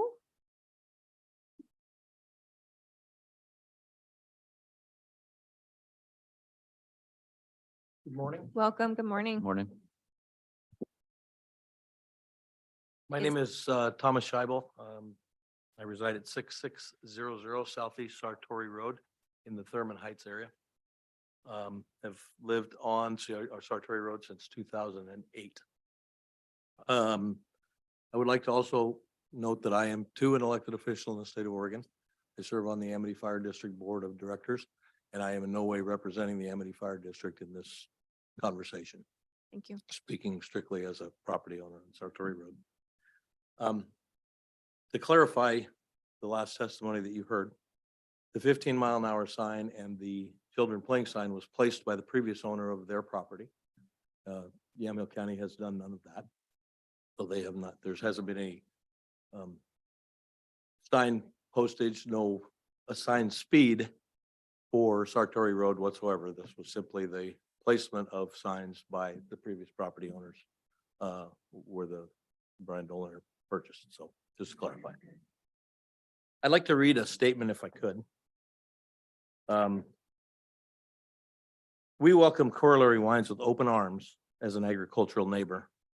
Most of the Sartori residents grow hay, fir, or Christmas trees, or wine grapes, using little or no water in production in state-sanctioned limited water use area. They initially told us their intention was to plant a small vineyard and build their dream home on the neighboring acreage. Since then, that message has transitioned into its true purpose, a for-profit wine tasting room, first and foremost, media claims of a future winery, and no imminent residential plans whatsoever. The tasting room, we believe, will cause dangerous traffic issues on a road never intended for a retail tasting facility without massive improvement. Since this is a conditional use permit, the future possibility of even more traffic and retail options with a new winery permit warrants exploration now to prevent future issues with both road safety and neighboring quality of life, as well as diminished property value for the neighbors. Reduced property values adversely affect Yamhill County tax revenue as well. Now, no more reading, now just talking. We've proposed, my proposal with John Bush, who will speak as well, is simply moving a driveway a couple of 100 feet because it is a safety issue. You've already seen pictures of vehicles off the road in the snow. That is transgressing, coming up Sartori Road from the gated area. And I can tell you that I've pulled several vehicles out myself, including my wife's. And it's a dangerous situation, especially for inexperienced drivers in that area. If you, I believe 2 of you have been out and driven Sartori Road, is that correct? So do you both know the area that I'm referring to, where it drops down by the? Where it It's, turns to private. yes, where it turns to private. It's a really dangerous situation. There is no possible way for 2 vehicles to pass each other simultaneously on that portion. The road narrows at the top where the county road ends and the private road begins. And we do have a road maintenance and agreement in place already with all Sartori Road, all Thurman Heights residents that maintains that portion of the road. So it simplifies, moving the driveway simplifies the road maintenance agreement as well, moving that to the county jurisdiction out to Eola Hills Road. So there's benefit to that portion of things. It's dangerous, especially that particular section. I'm going to leave the rest of the road discussion to those who have more impact and more insight about the top portion of the road. But it coming up that hill were any of you there early in the morning? Sun shining? This morning, Sun shining? no sunshine Okay. this morning. I wish it would have been because you are virtually blind coming up that hill. You're looking at the sun. We get immense dense fog in the area. A lot of times you're coming up that hill hoping that there's nothing there and trying to be cautious as you go. In snowy conditions, obviously caution is thrown to the wind because there's only one way out. Those who live on Sartori Road know that's an automatic chain up coming back down that hill. There's no way to come down that. There's a ravine.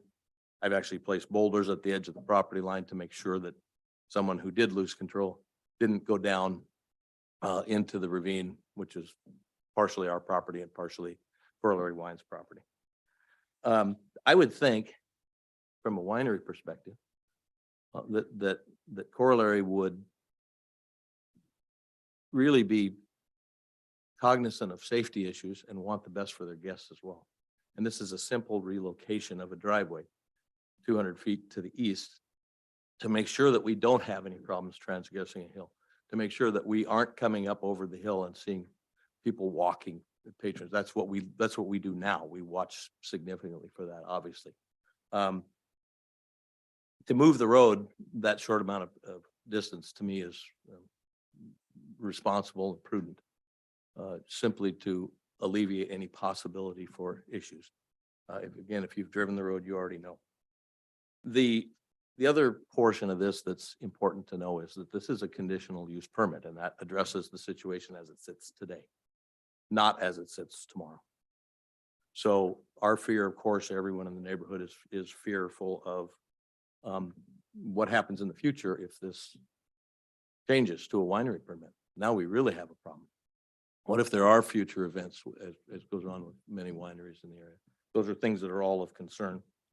The safety of the residents, their children, pets, livestock, as well as winery guests on a road that was never designed for that type of traffic, for a busy retail outlet. Anything and everything must be done to ensure the safety of the citizens ahead of the profits of an alcohol-driven business venture. That's all I had to say. Any questions? I'd be honored to answer those. Commissioners, questions? None. Thank you. Thank you. Okay, next up is Brittany Beam.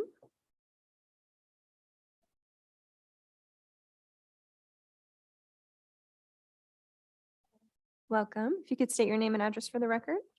Yes, my name is Brittany Beam. I live at 7275 Southeast Sartor Road. I am the second house coming off Eola Hills Road on the right-hand side. So I really would like to echo a lot of my other neighbors that are opposed because of the safety issues, mainly because I have 3 school-age children.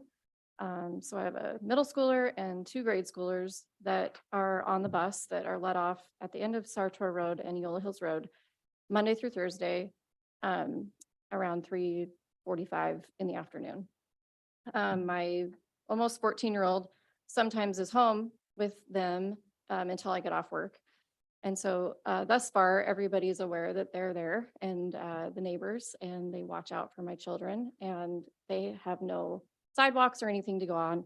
So obviously they are walking up the center of the road in the afternoon. Right now, there is no signage where we're at. There is also a blind hill, which was shown in the video right before my driveway. With my children in the middle of the road in the afternoon, you cannot see them cresting that hill. There's somebody, and it's a long straightaway. I would say my property borders the majority of Sartor Road with the straightaways where I frequently see people speeding. During the Christmas tree season, I'm very aware that there is extra traffic. My kids, I inform them, you cannot walk on the road. You have to walk through the field, which they don't like to do, but I tell them because people that don't live there are unaware of the conditions of the road.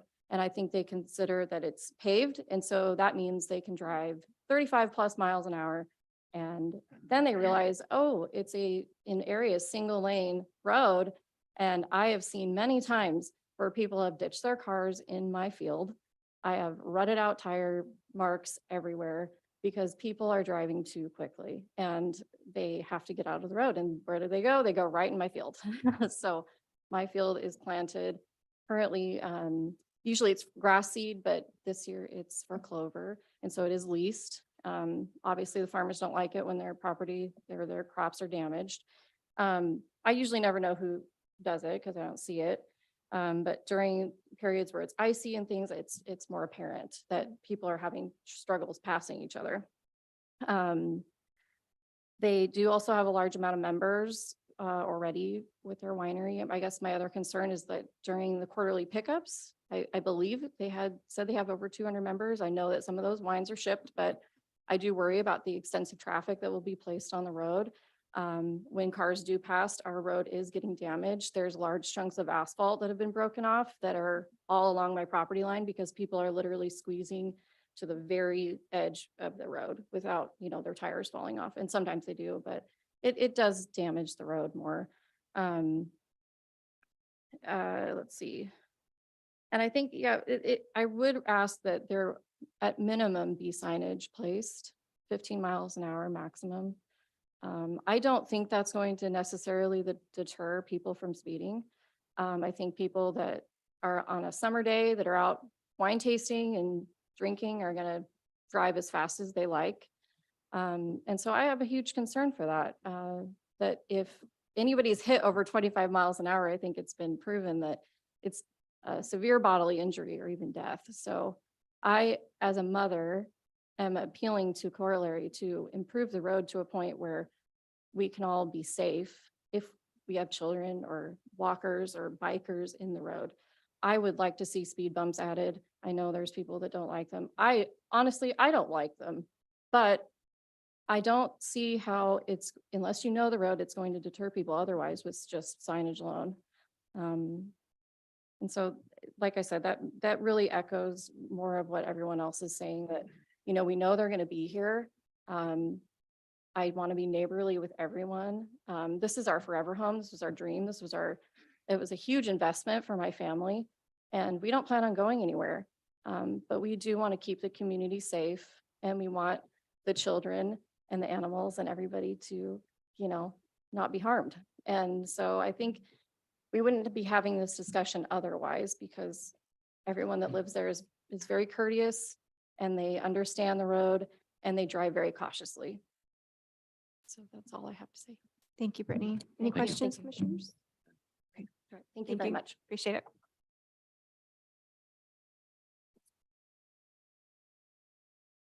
Okay, now we have, is it Randy Lynn and Michael Owens? Said that right?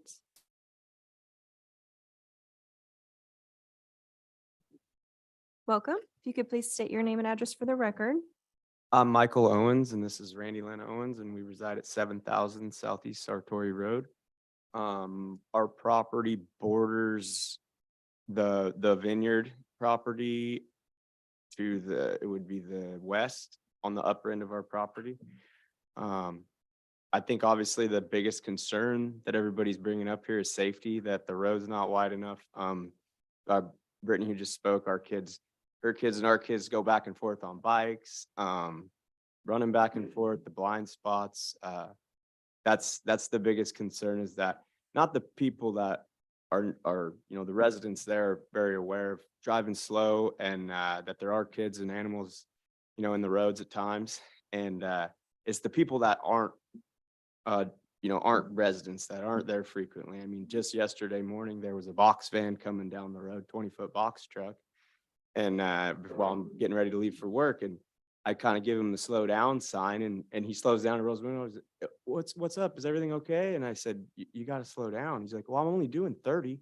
Well, it's a single lane road with that, where our property is right where that blind crest is, would be just before their driveway. And I mean, slow that 20-foot box van down, doing 30 miles an hour. It's your figures that you were just presented are going to be a lot higher than that. And if that, our biggest concern is that there's some sort of catastrophic, situation that arises from it. A kid or an animal gets hurt in the process, and it kind of raises the anxiety level for the, homeowners there on Sartori.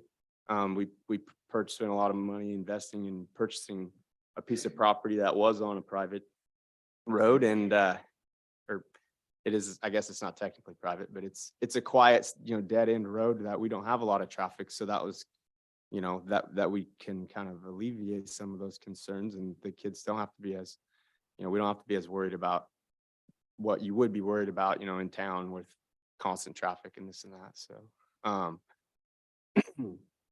I would suggest or propose there's an alternative access to the property off Skyline. I realize it's a gravel.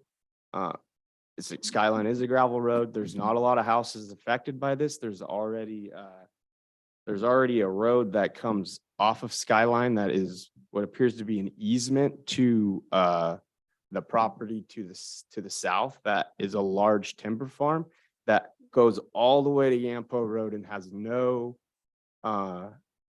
there's really no houses affected. There's no traffic there, and that access from Skyline cuts across and is already there to access that gate going on or to that large property between our properties on Sartori and Yampo. If there is a potential for an easement on that property to access it, if not, there are two properties away if easement was granted at the top of our property and our neighboring property, you could be a straight shot from Skyline to the vineyard property, and that would eliminate all the risk for anybody that has a concern with safety. I mean, I realize it's not the paved road that they would want to use. It's not the, it's not as, obviously their clientele is probably going to, most of them are going to want to be on a paved road, but I think that the safety concern way outweighs the fact that they have to drive on a little bit of gravel. And there's very, very few, I mean, the access from Skyline has there's no houses that they would even drive by other than the backside of two properties that are already affected on Sartori Road. So I don't know if you guys can see that in the map at all, but that would eliminate the safety concern altogether. Commissioners, any questions about that? No, thank you. So. And we would be in favor of if Sartori Road is used, speed bumps, again, echoing everything I know. Going to the school bus and back, they've got a little bit of a walk from Yola Hills to get back to our house. It's a big walk. So speed bumps would absolutely be something we would be in favor of, and signage, as much signage as we can get, would be our recommendation. proposals as well. And that potential access from Skyline would be, our property is half of what would be the necessary distance to extend that. There's one other property that would have to be in favor to create it, but we would be in favor of, if that's what it took to keep, Sartori safe. Possibly 3 other properties. Where's If you're the- headed to Skyline. It looks like there's, if you pull the map, they do border that Christmas tree farm that is accessed from Skyline. But I don't have access to those documents or know how to get them, but that if there's already currently an easement to gain access to that timber farm, then it's already there. Or, I don't know how the easements work, I but don't know, some are very specific. Are they but I'm just specific to the looking at a use? hunting app and I see a potential of 1, 2, 3 4 properties affected before it gets to your property. there is, yeah, it splits the 2 properties on Skyline right there. And then there's a third property, and then our property would be the next one. So yeah. But the two last properties are accessed from Sartori, so they, to grant that. I don't know what it takes to get an easement put in, but that they're directly affected. I know the houses that access at Skyline where that driveway already is, the homes are far away from, I mean, not to say they'd be in favor of it if they needed it, but it's not like they're anybody's using that driveway to access a home, kind of on the edges of the property, but that was just. Okay. Thank That's you. it. Thank you. Appreciate it. Thank you. Okay, next up is it Jem Schofield?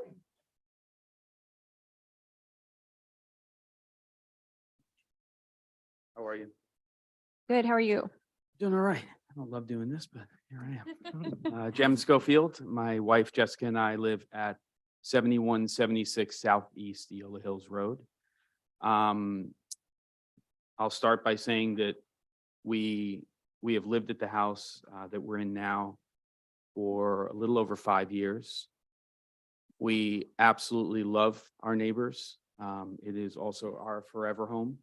And we moved there for many reasons, but whether for or against, we really are close to our neighbors. So we do hope that after all of this gets settled, that we are neighborly. I will also say that maybe because of our address, we've never been contacted by the owners of Corollary Farms. We were not on that first Zoom meeting. We weren't aware of it. I was quite emotional at the last hearing because we sort of just felt like we were blindsided.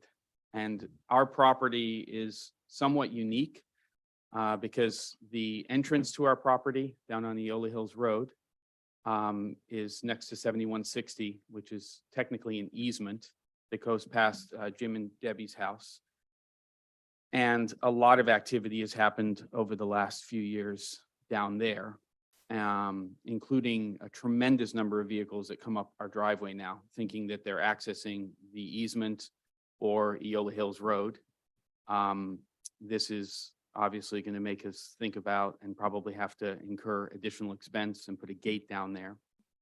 The other very unique position we're in is the back of our property happens to be at the intersection of Eola Hills Road and Sartori Road. So we have land on both. And that intersection is a unique place.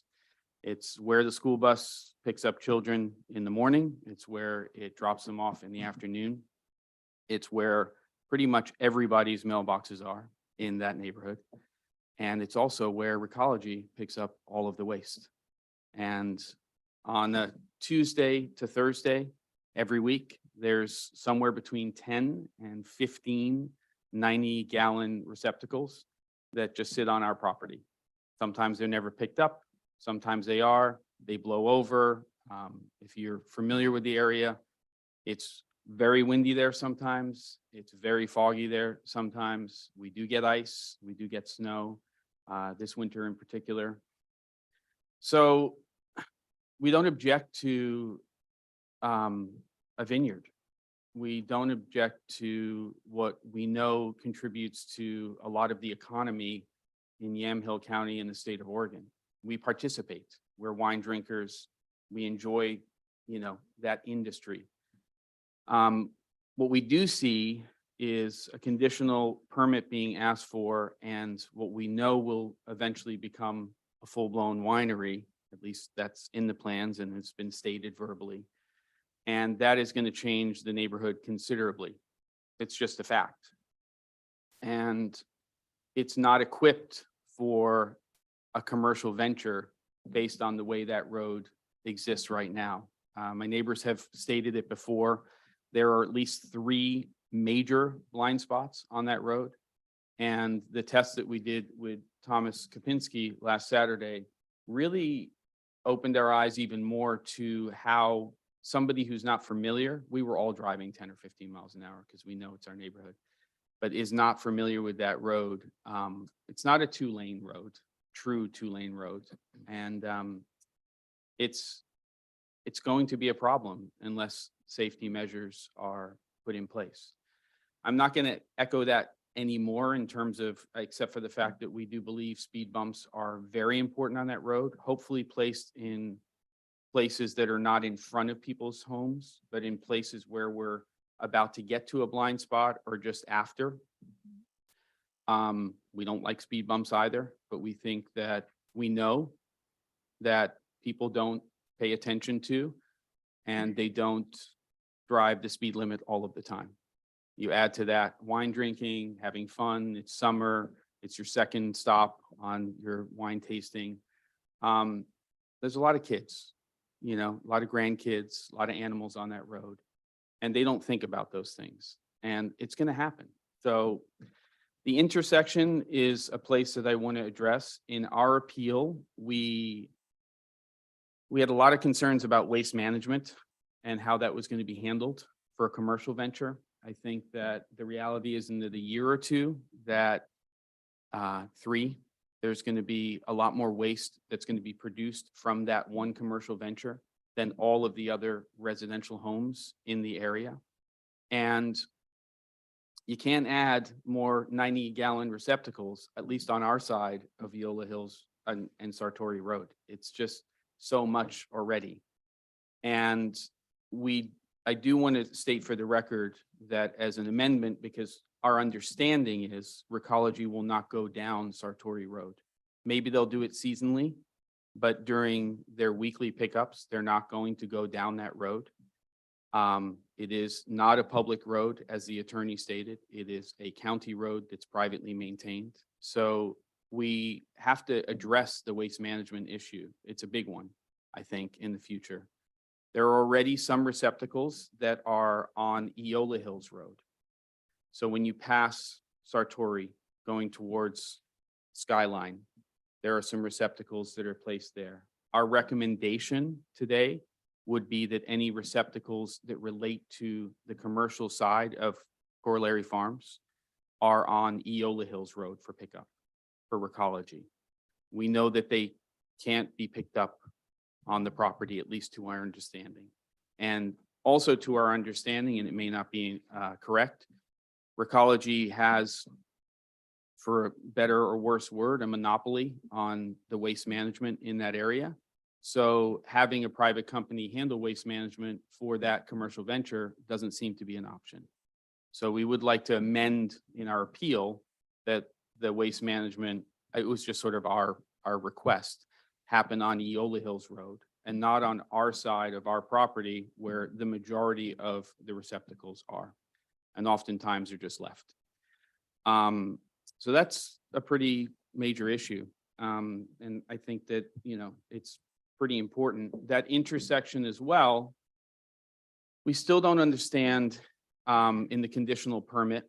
And we respect and we're happy that the owners are willing to do something, but that first 250 feet and widening that first 250 feet is sort of a false perception of safety. We don't understand why that's happening. We think maybe it's because it's a county issue and because it's an intersection of a county road that is county maintained and a county road that's privately maintained, that they want to widen it There's nothing we can really do about it. There's a 40-foot easement.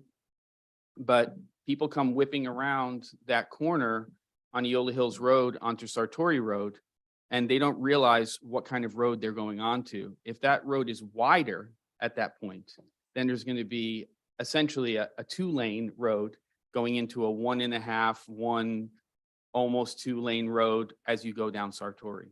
So we don't understand why that widening is really happening.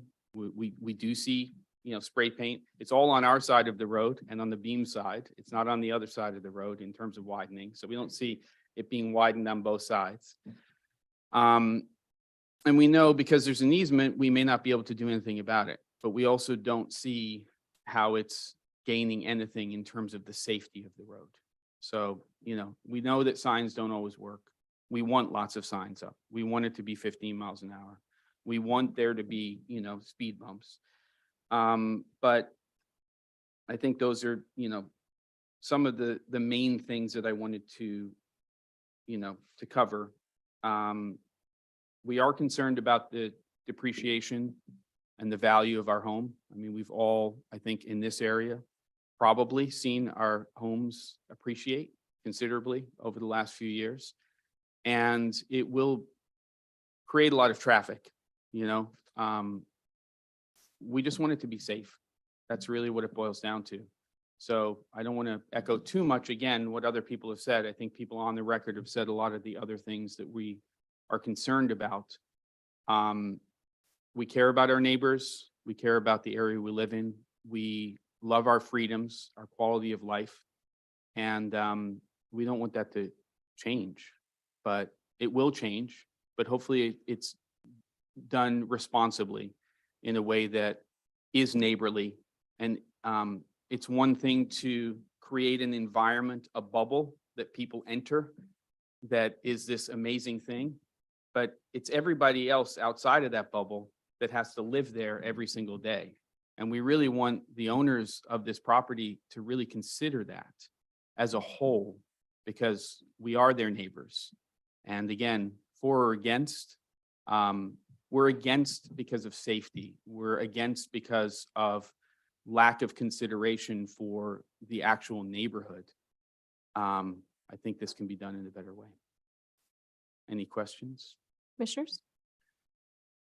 I have no questions for him, but I have one for Ken while we're talking about the widening, the beginning of the road. Did that stem from a neighbor's recommendation through the application process, or was this the county that wanted it widened?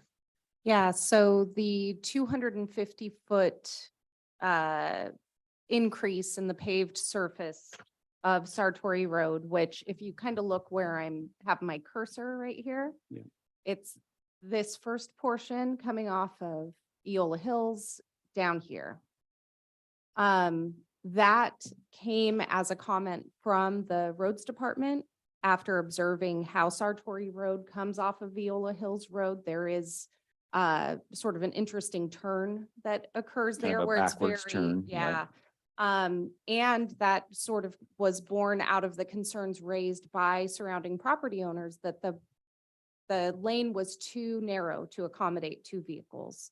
And so I think the first 250 feet was a suggestion made by the road department and our engineering manager, Greg Hafner, as a way to encourage the applicants to essentially, put some money behind the increased use that was going to be on this road. But it came out of a condition and request from Public Works. Okay.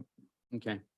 Because that will create a bottleneck. And we see every day, because of those receptacles especially, there's cars stopping there all of the time to pick those up, drop them off, and it's a mess. To me, it'd make it actually better, give more room for the receptacles. And I think I understand where Greg was coming from to want to widen it so that there's room for a car to be getting onto Eola and then a car coming off Eola, making a right-hand turn onto Sartori. Yeah, I mean, we understand that. Yeah. We can't force people to drop their receptacles off on Wednesday morning and pick them up on Wednesday evening. They We were don't there like this that morning. they're- There's a lot of them. There's a lot of them. And we really do, having corollary receptacles in that same place is just going to become an absolute nightmare. And, you know, we walk out onto that road all of the time. We walk our dogs. My son goes over to the beams to play. You know, you add another 10 at least, whatever it's going to be. I really feel that those receptacles should be on Eola Hills Road. I think that that's very important.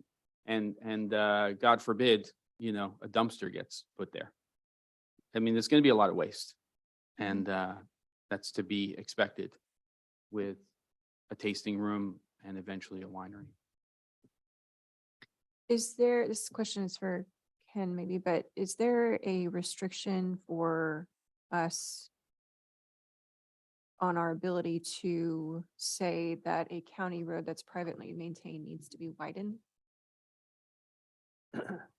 Well, there's a, you have to have a rough proportionality is what the Supreme Court decided in, was it the Dolan case? I think it was Dolan versus the city of Tiger, that you have to have this rough proportionality of the improvements that you're requiring to the development that is proposed. So you can't require them to, you know, repave and widen the entire road when they're only doing a little bit of the impact, but you can require some improvements to try to mitigate the impacts. So I think that's what, you know, we were trying to do. And I think that's what the road department was trying to do by suggesting just the first 250 feet to be improved. Yeah, and I want to state for the record that we are not in favor of Sartori Road being widened for the entire duration. We are just questioning why it's being widened at the intersection. So that is not something that we would like to see. Okay. I think speed bumps, yes, for safety of children and everything else. And they will make a huge difference. Nobody likes them, but if you get to a speed bump, unless you want to ruin your car, you're going to slow down. And if they're placed where they need to be placed, then people are probably not going to be able to get above 20 miles an hour on that road. And I think that's going to be important. So, Okay. yeah. Thank you, Jim. Thanks very much. Appreciate it. Okay. Looks like I have John Bush is next.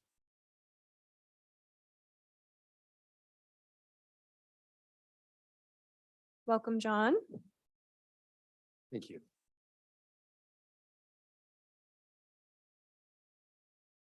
If you could please state your name and address for the record. My name's John Bush and I live at 6555 Southeast Sartor Road in Amity, together with my wife, Pam Jackson.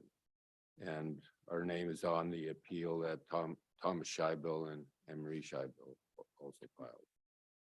And we've purchased our property in 2008 and finished building our house in 2015. I've been living there since then and believe this to be our forever home.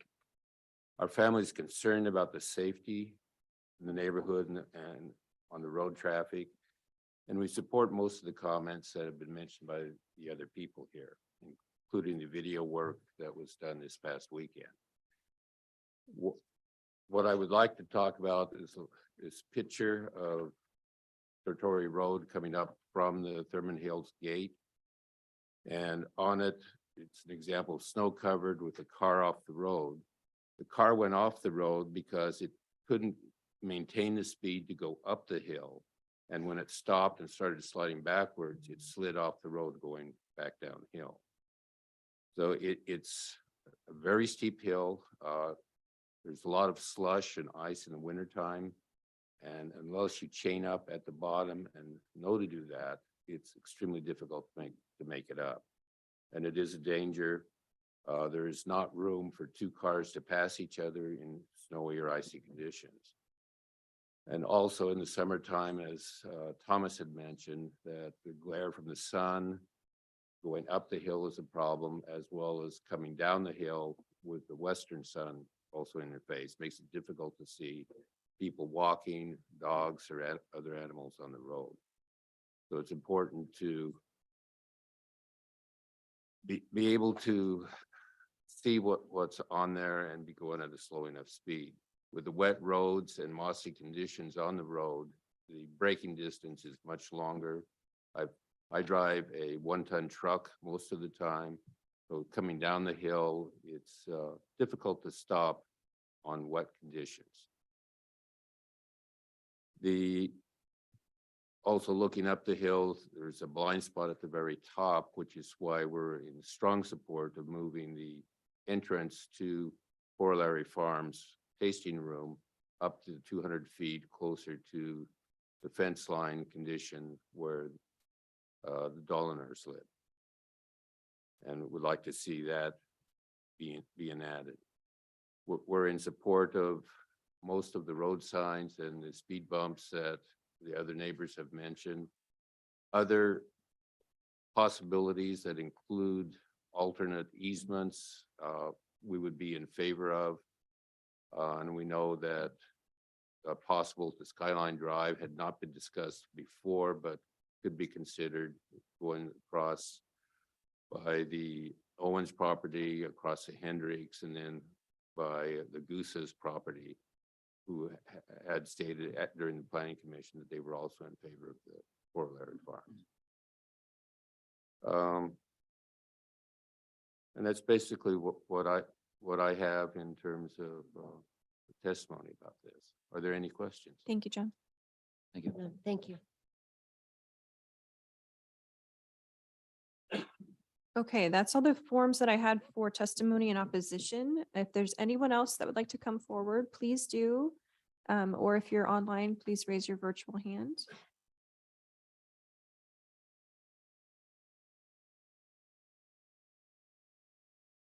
Okay, hearing none. That brings us to public agency reports. Thank you, Chair. There are no additional public agency reports other than those that have already been provided in the record. Great, thank you. And then we come to rebuttal by the applicant.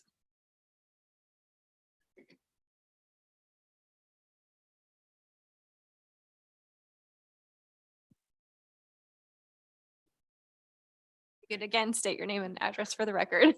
Thank My you. turn. Dan Deephouse and Jean Feldkamp. and we are at 379 Southwest 7th Street, Dundee, Oregon. Thank you. All right. There are a lot of different things to respond to here. So please interrupt if there are specific questions or you would like to cover something. So, first of all, I just want to recap, we're applying to build a tasting room. This is an agricultural use. There's a lot of talk about this being a retail place. This is not a retail place. This is an appointment only tasting room, which is an agricultural use. We do not have a permit for doing retail sales. You cannot buy wine by the glass, by the bottle, that type of thing. Well, you can buy it to go. Well, if you have an appointment, right? But you can't come in and just like drink wine there. You have to do a tasting. There's been a lot of talk around speed bumps and speed limits. I have been in talks with Public Works very extensively about what we are and what we are not allowed to do. We'll try to recap my understanding, but you can always refer to Greg if need be. My understanding is the state of Oregon for our type of road does not allow a 15-mile-per-hour speed limit. Those 15-mile-per-hour speed limits are put up by individuals. The county also frowns, I believe, on speed bumps, and I was pointed away from that as a direction by the county. But in general, I think we're fairly neutral on speed bumps and 15-mile-per-hour signs. That's great. We love the idea of more signage, more private road signs, children at play signs, all of these different things. But there are a bunch of things we were told by the county we could not do with that. I would also like to mention that our guests who arrived, the majority of them, we've done statistics counts, I think it's 50–60% arrive with private drivers. So they have designated drivers, not just designated drivers, but drivers who come to us repeatedly. And so they know the area and they they understand and they work with us, on a pretty repeated basis. So they'd be, working within that. We also are very communicative with our guests because they're appointment only.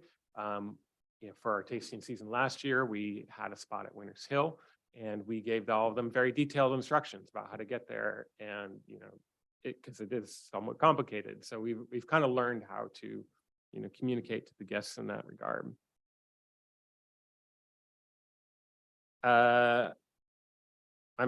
These next things are kind of in no particular order. Foliage, I cannot be able to say it. The overgrowth, foliage. We agree it should be clear. We'd love our neighbor to keep it clear and off the road. I believe as part of our conditions, we were asked to do that on behalf of other folks, which we are more than willing to do. But I think several of the videos that were shown, one of the issues there is that foliage that is overgrown and encroaching onto the road.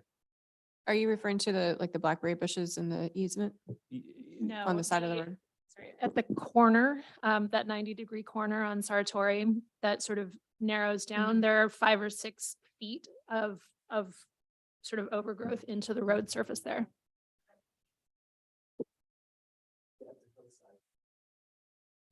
At, no, But you're referring at to the the flat corner. corner The corner. Okay. around the Beam property. It's the second 90. So when you first pull onto Satori, take the first 90, and then as you take that second 90 straight ahead on your left, it's 4 or 5 feet of asphalt covered over with berry briars. Yeah. They've just been moving over and driving in the middle of the road. And Lancaster Mobley actually went and measured that, and they have provided the width of the road at all the different points. And that is in one of the reports, but I'm not able to pull that all off the top of my head. Moving the driveway, and feel free to jump in if there's anything. We don't see a reason to move the driveway. Both the county and an independent traffic engineer have reviewed this. We have also, I'm really unclear what they're trying to show there because you can see cars leaving our property from the very bottom of the hill. And we've been out there with photographs. I think Stephanie and Brian also submitted photographs.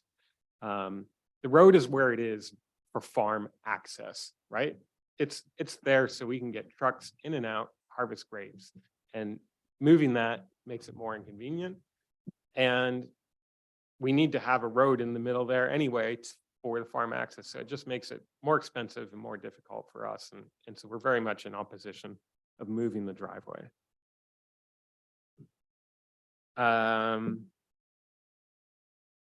Yeah, we can also talk about, they seem very concerned about our ability to manage the weather. We are responsible adults. We know when we can and cannot have appointments. And just like they are responsible adults and understand how to drive up and down the road. And last week we had a meeting out there. We canceled it because of the weather. We're not going to send anybody up there. And, there's tons of wineries in the old Amity Hills that deal with this on a daily basis. This is, people know how to tackle this issue. I think that hit most of my points. I would just like to say to my neighbors, the markings on the road where we're trying to get a cost estimate after the county asked us to have widen the first 250 feet of the road. So that's what that's there from. Any widening needs to go through a county permit process and be approved, and they manage where exactly that is. So I hope there's not an issue there with the county, but hopefully we can work that out. Does the county actually do the construction on that? No, it would be at their expense with whomever it is that will do the paving to the county standards. I have a question. Would the CRIP program be appropriate in something like this? I can't speak to that. Perhaps Administrator Huffer could. I think that would be a question for Director Lago. who's not here, but you know, as far as a program eligibility from the road department, that would be the public works director could provide that information. And that sounds like a fairly, I mean, you just apply for it. You're still paying for the project and it's based on if the county has time. So But the county is doing some of the work. I don't think so. No. It's at the applicant's sole expense, the widening of the first 250 feet, as the condition reads. My understanding that, okay, I was under the impression that there were some things that the county would do, like grading prior to a private contractor coming in and doing the majority of the work for, let's say, paving. Yeah, I think we defer to the road department and public works to see what they may be able to do, but to my knowledge, no. I mean, for that specific question, yeah. I Okay. Just echo, that's a program element that the director would have to address. Okay, thank you. Yeah, I'd like to reiterate that we want to do everything we can to make sure that the road is safe for everyone. And we have agreed to a lot of conditions in the approved permit that will help that be the case, things that we're prepared to pay for. And so, you know, we want this road to be safe for everyone. We're willing to make that happen. To me, it seems to come down to one, I've been kind of making check marks by what the neighbors have wanted and what the applicants are willing to do. And the only one it comes down to that seems to be undecided, other than whether the county is allowing to put speed bumps in and road signage, which can we put advisory signs up? We just can't put speed limits, right? Correct. I think to install a speed limit sign would require a board order on the part of the Board of Commissioners. But for other advisory signs, they would just need to go through Public Works to get approval for that. And what's the hang up with the speed bumps? Just because of snow plows and whatever, we don't want speed bumps in the way, or? I think that that would be referring back to the road department again as to why they may or may not allow that on a county road. So it seems most of them, there's an avenue to come to an agreement except for moving the driveway. So if it came down to a denial based on not moving the driveway, are you guys okay with? I mean, what's the big hang up for moving the driveway a couple hundred feet down to the property There are line? two issues that we think about with the driveway. The one is that the existing driveway, the way that it is on the site map right now, that driveway is essentially the logging road that was created when the property was logged. So it's already a compacted road essentially. And to use that area for vineyard, now that it's been compacted for several years, would be difficult. It would also cause us to have to reconfigure our vineyard blocks. And then the other issue is that the elevation at the driveway where it's drawn now is almost the same as the elevation at the eastern edge of the property, right there. And so the difference for sight for cars coming up the road is really, it's not any difference because those two things are at the same elevation. So it's actually, I would say it's actually worse because you can't see the cars coming up from Thurman Heights then. Like, and frankly, I don't even understand why they want to move it. So like, I think we're. the driveway entrance will be I believe about 100 feet back from the road. So there will be quite a long area where our driveway widens out to Sartori to, allow more sight distance. So it will not be perpendicular to Sartori Road exactly the way it's shown here. It'll sort of curve up to the east.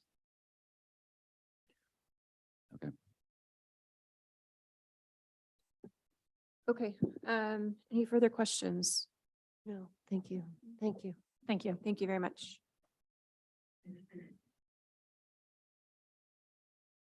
Okay, so I believe we have a request to keep the record open. I was hoping to Not yet. address that. Good morning. No, Afternoon. Commissioners, again, Michael Gilardi for the applicants. Just want to address a a few a couple quick points. So in terms of the record being open, we've all seen the video now, the opponents have explained that it was staged. Our position is that that video is not representative of what things are going to look like, either in terms of, the projected traffic that's been assessed by a professional licensed traffic engineer, and in terms of the road condition, because the applicant has agreed to the widening and also to the vegetation removal. The Lancaster report breaks down, in great detail, different areas of the road and how wide it is and what's there. And in some places, the vegetation is as much as 9 feet.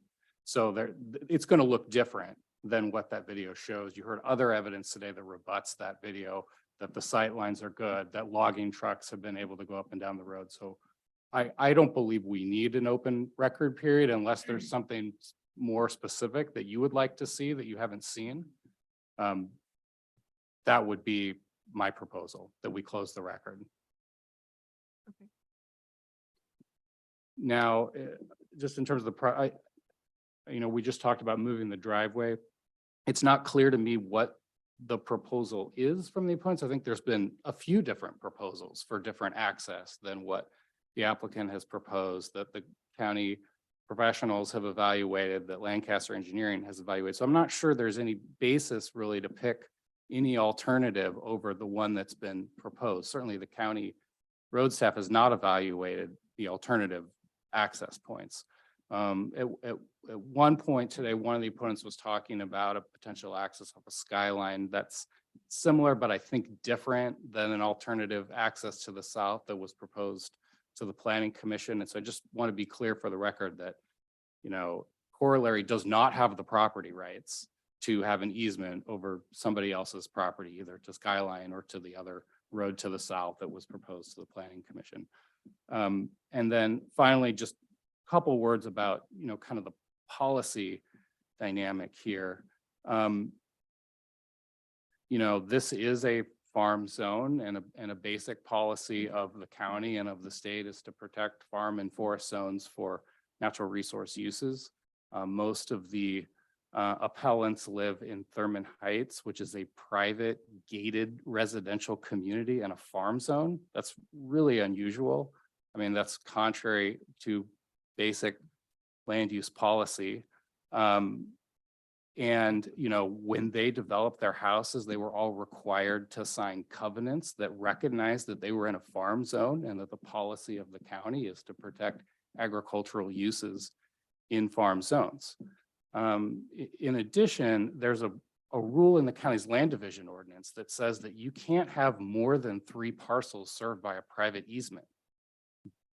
Somehow, Thurman Heights got an exception to that rule through some special historical circumstance. And so the point is that, the residential uses that are around the corollary property have received a lot of really special treatment by the county. And yet here they are asking for more special treatment, to dictate the specific conditions under which an agricultural use can operate in an agricultural zone. And I submit to you that that's not reasonable. That's not good policy. Ask you to apply the rules fairly and consistently with the way they've been applied to many other wineries, tasting rooms, other agricultural businesses. As you've heard, the applicant has worked hard cooperatively with county staff, with private professionals to try to arrive at a responsible plan that's consistent with the county's rules. So we ask you to approve the permit as has been affirm the decision the Planning Commission made, which was to approve the permit with the conditions that applicant worked out cooperatively with the staff. Thank you. Thank you. Okay, so just for the record, Thank you do not want to keep the record open. Not unless you We can tell us that proceed. you want to see some specific evidence. I haven't heard that. Nope. Okay. All right, thank you.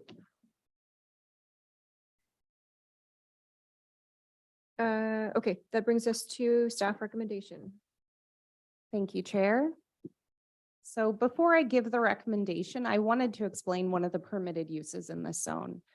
As I noted in the staff report, once 15 acres of grapes are planted, the applicants could make an application for a permitted use winery and tasting room, which would entitle them to all of the winery activities as allowed by ORS 215.452.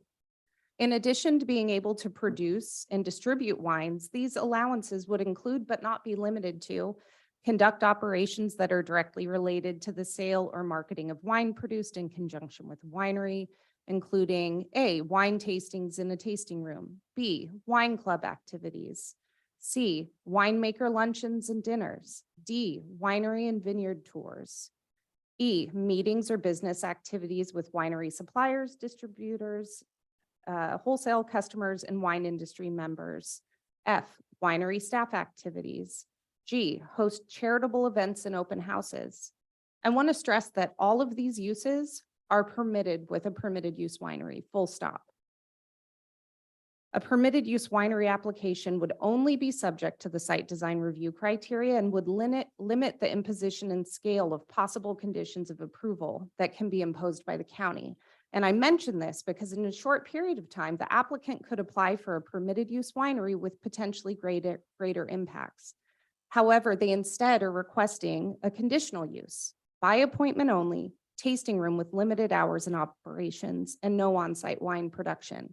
I make this point because I'm a little sister, and I can tell you that if my brother were to come to me and we got into a row, I'd be like, ha, this is how I'm going to get my one up on you. If the applicants were not engaged and cared about the community and their neighbors, they could very easily have withdrawn the conditional use application and issued a permitted use winery application.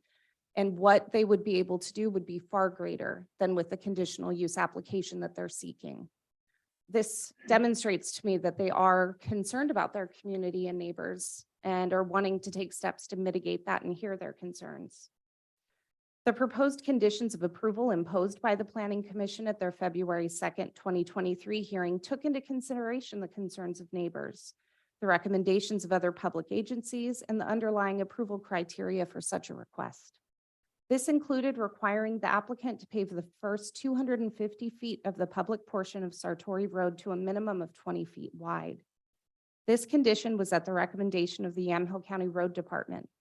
The improvement to the road would occur in what is already platted as a 40-foot right-of-way. This recommended condition of approval was in response to the actual road conditions of the first 250 feet of Sartori Road and the many comments that were received from neighbors stating that Sartori Road is too narrow to accommodate 2 lanes of travel. As this portion of Sartori Road is public but privately maintained by the residents of Sartori Road, this condition allowed for the applicant to participate in the financial maintenance commensurate with the requested use. Condition 6 required that prior to issuance of building permits, the applicant needed to provide evidence that they had cleared the roadside vegetation along Sartori Road to expose the existing edge of the pavement. Staff notes that the imposition of these 2 conditions represented an appreciable cost to the applicant, who has not only agreed to these conditions of approval, but has stated that they would be happy to discuss a road maintenance agreement with neighbors along the portion of Sartori Road in the future. Condition 7 required that prior to planning and development issuing building permits for the proposed tasting room, the water supply and access meet the Amity Rural Fire Protection District standards. And it's my understanding from what's been entered into the record that the applicant's been working with the fire chief of Amity Fire, Ian Yoakum, as well as the Deputy State Fire Marshal, Tony Miller, who got roped into these communications. This was to ensure that the proposed access would be sufficient and in compliance with their standards. It required that the applicant plant 11 acres of vineyard by December 31st, 2023. The imposed days and hours of operation limited the tasting room activity from 9 to 6. It required that tastings be by appointment only and that any sign approved for the use would comply with section 1006.7 of the Yamhill County zoning ordinance and state that the tasting room is by appointment only.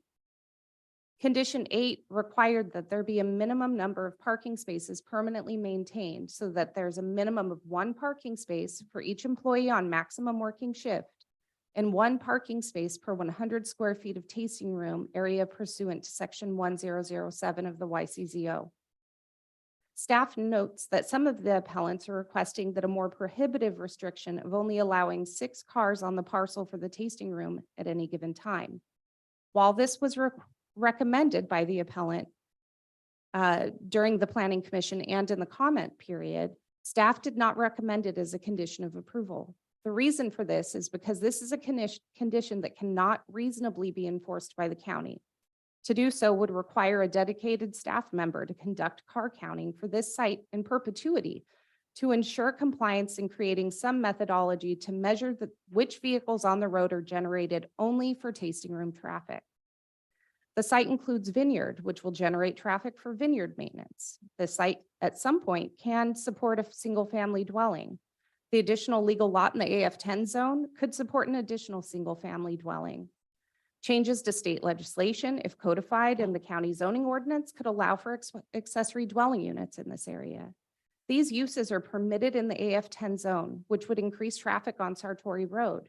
We'd need to be able to discern which vehicles on site are owned by the applicant and/or employees of the tasting room, which could vary from day to day. Rather than conjecture, staff looked at the only traffic study data in the record, and that would be the one provided by the applicant as prepared by Lancaster Mobley. Staff also relied upon the information provided by the Yamhill County Road Department, which supports that the proposed access meets the site distance requirements, as well as requiring improvements to the road to support the proposed use. For these reasons, staff finds that with conditions, the applicant has reasonably demonstrated that the request adequately addresses the applicable review criteria. Staff recommends approval of the applicant's proposed by appointment only wine tasting room with the conditions of approval that were adopted by the Planning Commission. Thank you, Desiree. Thanks, Desiree. Okay. Before we get into closing hearing and deliberation, I would like to take a 5-minute break for everybody. So we will reconvene, I can't see the time, 12:55? 12:55.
So we will come back into our agenda. It is 12:56. We left off at the point of staff recommendation, which Desiree just gave us. So I will close the hearing now and open us up for deliberation, commissioners. So one of the things that I'm struggling with on this one is the fact that when we look at these applications, whether it's a conditional use or a permitted use, there's some specific criteria that has to be met to gain approval. If you have 15 acres of grapes, you are permitted to have a winery / tasting room. And I remember we had a case in front of us close to back to when I first came on. It was a tasting room outside of Newburgh, kind of by the George packing plant area. Anyway, the location isn't the issue. It's that we heavily scrutinized their gross receipts, right? Because they wanted to do some type of conditional use, and that was part of the discussion, and that, you know, their farming activity was at the center of that discussion. This is a piece of property that has tree stumps on it currently. There is no current farming activity. And what we do for folks who have land in AF zones, let's say they want to put a house on a piece of property that has no home, but they live in an AF zone, we tell them very clearly, you have to go through these steps to be able to have a permit to do this. And that's, you know, farming for 3 years. It's having gross receipts of $80,000. So the first hurdle for me is that there is no current farming activity going on this property. If I can't get past that, then none of the other things matter, you know, frankly, in terms of what we're talking about. So I'm curious what your thoughts are. That's where I'm struggling. Is it almost seems like this is a cart before the horse, because typically you'd have folks coming in saying, you know, I have this farming activity going on. This is what I want to do. Can I do it? So I can see your thoughts on that. If you drive up there, the intent is there. It is cleared. The posts are sitting there. Everything's ready to go. And there's invoices for grape plants purchased that I saw in the application. Is it right on the fence? Yeah, it is. I mean, because technically there's no plants in the ground, but I would guess within the next couple of weeks, they're probably going to be planting based on weather. Trellis is there, not installed. The road is there with access because that's where all the posts are stacked up when I drove up there.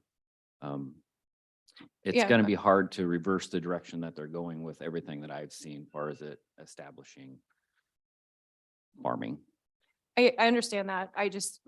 We're not in the business of granting prospective permits. That's not what we do. So, you know, and you could say the same thing about somebody who wants to build a house in an AF zone. My plan is to do this. My plan is to do that. But it is a But if condition, they though. don't meet the requirements, then Yeah, but it is part of the conditions of they get the grapes in the ground by December 23. And so they can't do anything until the plants are in the ground, because that's one of the conditions. And it's also, if you look at, because that was my first question too, because I'm referring to the Friends of Yamhill County, and they were basically using that same argument, basically, that this is actual viticultural activity that this would pertain to, and there is none. And they talk about, you know, absent grape production or winemaking, the property, basically, it doesn't fit the criteria. So the 215, 250, 452 says as item C, has a long-term contract for the purchase of all the grapes from at least 15 acres of a vineyard contiguous to the winery, or obtains the grapes. So my understanding is that the contract or the receipt of having purchased the vines would satisfy this criteria. And then one of the conditions is that they be in the ground. So can you address that? Because that was my concern, but it does appear that they do fit the criteria for having done that. So I'll draw a little bit of a distinction just to clear up the confusion around it. So there's two pathways one could take to try to get a tasting room and or winery. Okay. The first is in ORS 215 that you cited. That's for a permitted use winery. It requires that there be 15 acres of grapes in the ground or under long-term lease of a property that is contiguous to the subject property. So that would be, I have my property, I have long-term leases with farmer A and B, and I'm purchasing 15 acres from a long-term lease. The other option, and that's the application that we see before us today, is what's called a conditional use commercial activity in conjunction with farm use. And what that requires is that it's essentially saying, hey, we want to have this commercial use that's supporting our farm use, and this is the application we're making from it. That application doesn't even necessarily require that there be farming happening on the property where you would be approving that commercial activity. We have seen before ones that have gotten approved where, hey, I'm wanting to put a small tasting room here. I am engaged in the agricultural uses that are in conjunction with this commercial use offsite even. Do you want to draw So they'd anything be able- else? literally be able to bring in grapes from other vineyards. And Correct. process them on site. And without what having a farm the, established yeah, on that and, property. and what the LUBA cases have said around that is it has to be from the local agricultural area, which is all of Oregon, essentially. So that's the main difference. If they were applying for a permitted use winery and they didn't have vines in the ground, that would be a problem because it wouldn't meet that criteria per ORS 215. So that's the distinction. Does that make sense? It does, but I think it undermines the intent of the legislation around vertical integration of vineyards, right? The intent of the legislation was to have on-site grapes growing and to have the production of those grapes be used in a commercial activity on-site, meaning the tasting room. It undermines that, and so. Yeah, I will say that, you know, when this first came in, the 15-acre rule, we thought that was the only way you could do a winery and a tasting room. And about 5 or 6 months into it, we were informed by the state that no, you can still do a winery and a tasting room as a commercial activity in conjunction with farm use. And we have had tasting rooms that have the majority of the grapes off-site, and they just want to have this location. Usually they have a couple of acres of grapes planted, but it's not, you know, it's not unlawful for someone to apply for a tasting room and not have grapes planted.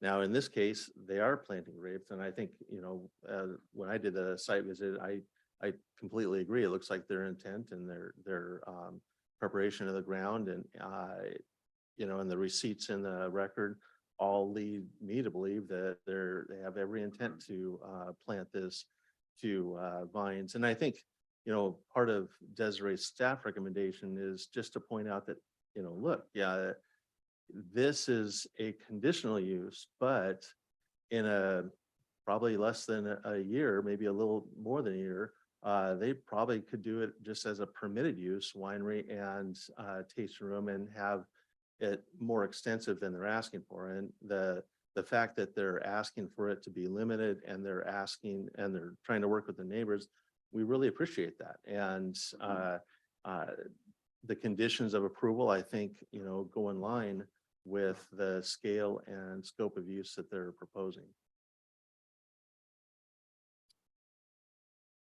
Yeah, I want to state for the record that it feels very uncomfortable to now be in a position in this county where it is harder to build a single family home in the middle of 80 acres than it is to plop a tasting room down in the middle of rural And agricultural. I completely agree with that.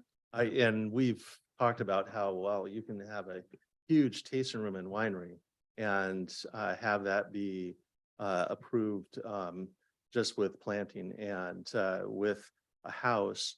If you're going to plant grapes or if you're going to plant an orchard, you're going to have years and years before you can gross the $80,000. And we totally agree with that in our office, that it's strange that you can do this type of development, but you can't live on the property. It's almost as if we, I get that. I know that $80,000 rule is really, it almost seems arbitrary and it seems unfair. And when you think of what that puts people through to purchase agricultural land and to build a home, but to punish this applicant for some of Oregon's land use laws, which are legion. And I think now the state is starting to recognize just how onerous those are and the unintended consequences. I think that it's clear that this is allowable, and to punish them for, you know, what the state imposes on folks trying to build a home is not fair to them either. But that was my first concern, was that this isn't even existing. However, the receipts are there.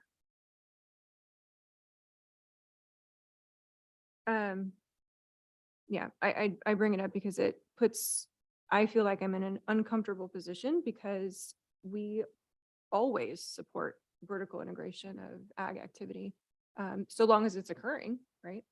And this feels a little bit like this is cart before the horse. It's riding the fence for sure, but I went out there this morning, the ground's cleared, posts are sitting there, invoices for the vines. The intent is there. And ultimately, I'm just looking at the application that's in front of us.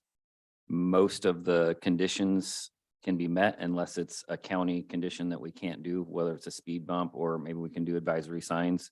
It seems to be the only hangup would be garbage cans at the end of the driveway, which I think is a ecology issue. I don't think county has anything to do with that. And then moving a driveway.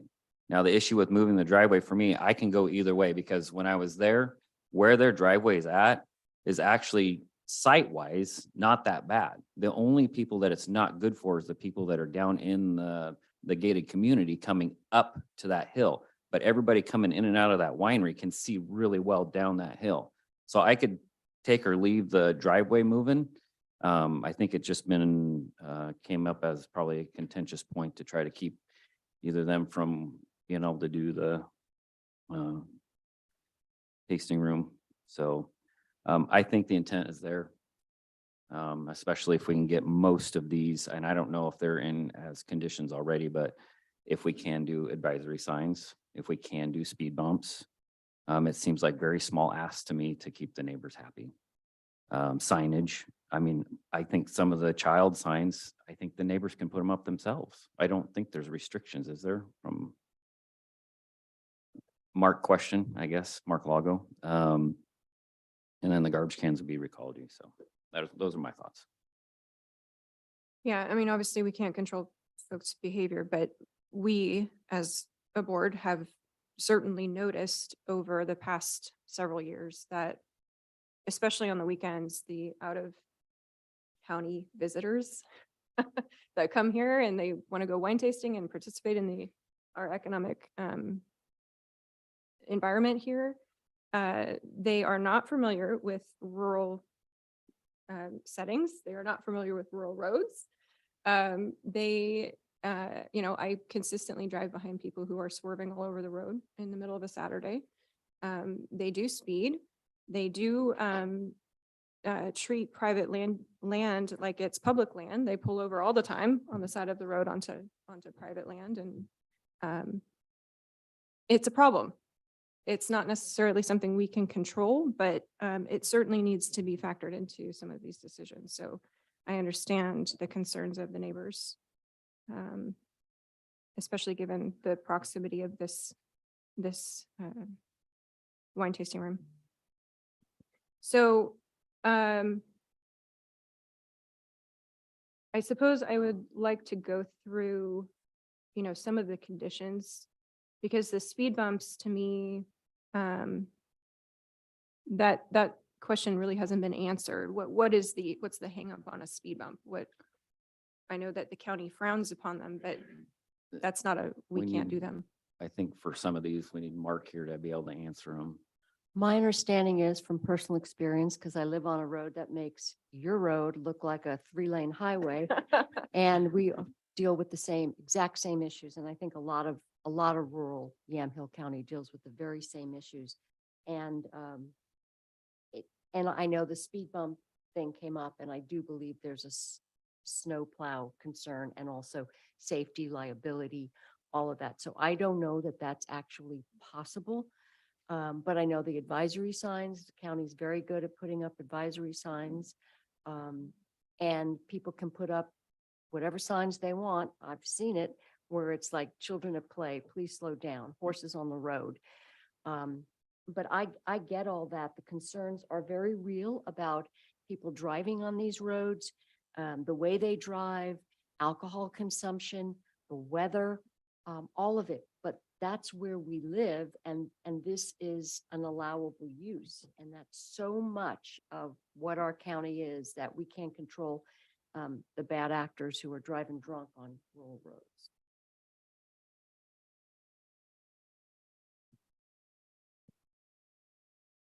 Okay, so what about speed bumps? We need to, if you're gonna get hung up on speed bumps, we're gonna have to get input from Mark, because I don't know. And Ken Well, has it's a as much as told us, valid he question. can't answer it, so. If we were going to look at signage or speed bump conditions, then I probably would want to ask for a week to have this continued over, and then have Mark come here to talk about that and to craft any sort of conditions. Did we pave that road, or was that the HOA that paved it? I honestly don't know. What? Homeowners paved it? Got it. Hey, I think Yeah, no, we yeah. need to be careful because the hearing has closed, and so we're at the point of deliberation. Sorry. Unless the board wants to reopen the hearing and that, but if there is questions, and you're not ready to make a decision until, like Ken was saying, if you have questions that you would like to ask Public Works, we can get that information. I don't know where we're at timeline wise. May but- 4th or 5th, somewhere in there. May 3rd. Okay, thank you. May 3rd. Have we approved or listed as a condition speed bumps before? I know it's come up in front of us in the past 2 years. I don't recall us having any speed bump conditions on a land use. And if we do have Mark come and testify, then Jody's pointed out that, we'd have to reopen the hearing just for that one issue. And she was wondering if we could just get him on the phone right now. I'm all right with that. Well, I guess my concern about the speed bumps too is that if we can't technically request that the road be widened, is there some type of restriction with speed bumps I guess I'm along that same vein? the road widening, at least that we've proposed, would be within the 40-foot right of way, and it wouldn't go onto someone else's property. I'm not saying that someone might not have put a fence within that 40-foot right of way, but I don't see that there's any limit that would prohibit the condition from being able to be completed within the existing 40-foot right of way that's out there. And that was a Public Works recommendation too, not planning. Right. No, I'm talking about the requirement, if you will, that we can't apply sort of an unfair condition, Right. economic condition to the We wouldn't applicant. be able to impose conditions that are well beyond what the development is imposing or requiring. So, if the homeowners association has said that their road is really narrow, well, that's off-site. We can't really do anything to address that or require the applicant to address that. So that's what I just meant by it's got to have some rough proportionality to the development. And the road widening on the entrance, we think, is roughly Necessary. proportional to the development that they're asking for.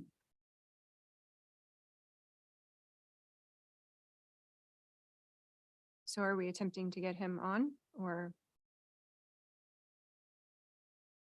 No, I haven't. No, that I haven't received that direction to get a hold of Mark, but I do think in order to do that, like Jody was saying, because you're right, I think we'd probably have to reopen the hearing to answer that question, correct? Even if he was on the phone right now? Yes. Oh, okay.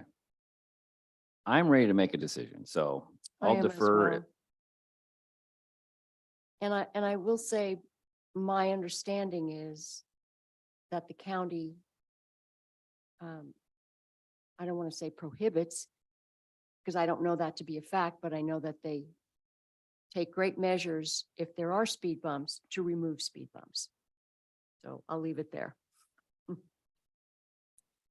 Can you describe for me the board order process for placing speed limit signs? You said it was a board order. Maybe it was Ken that said that, but signage, Signage or limit. speed limit? Speed Because I limit. think it's two separate. signage. So like the kids are playing here, No, signs. no. To post a speed limit sign. A speed limit specifically. Yes. Okay. I don't know the process off the top of my head, but I would imagine it's simply written board order laying out Okay. the specifics of the road and where the signs need to be placed. Ooh, But we I got some don't know the specific. grumbling going on over there. No, Okay, no, I think it's a little more involved than that. okay. we're not allowed to. Am I correct? We are not allowed to arbitrarily determine speed limits? Well, speed limit, the determination of a speed limit is very different than a signage. Right. Yeah. So I don't think we're talking about signage now. Oh, My okay. understanding is we can't arbitrarily determine a speed limit. No, we Okay, no, cannot do speed. speed limit. limits are set by the We state. can do advisory. We can We do like, can, which is what you see as an example for those, like an advisory, you'll see a yellow sign, you come up to a curve and you see suggested in yellow 45 for the curve, as an example, that's the type of informational signs that we can do. But as far as putting a speed limit sign out, that's a whole other process for setting a speed limit And very on a long. road. Yeah, the state has jurisdiction over speed limits. Correct. we can do signs that show it's a curvy road or there's a curve. Yeah.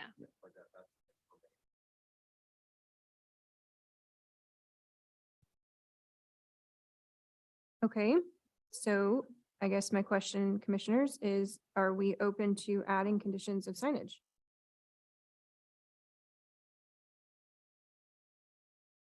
Advisory, It would have to be advisory.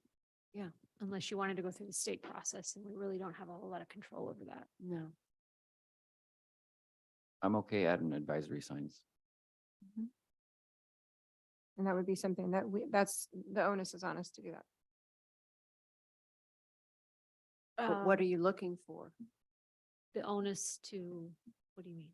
What kind of advisory sign? Because we could, all you have to do is ask Public Works and they will do them. It's a request from a constituent. It's not something that requires a board to do that. Depends how fancy you want to get, though. I mean, if we're talking like advisory speed flashing LEDs. No, might be good. I'm talking about curvy road or, they're pretty simple, the ones that show there's a curve, there's a, intersection, those. No outlet. I am trying to be responsive to the concerns of most of the people who are sitting in the room. Yep. I honestly don't know whatever process that the Director of Public Works has for taking a request for signage and then deciding whether or not that's an appropriate sign to be placed and then actually going, I don't know what that process is. It could be very informal, it could be a policy, I don't know. But it's essentially, you can still request that they do that and they would have to go through that process. Is how we could do that.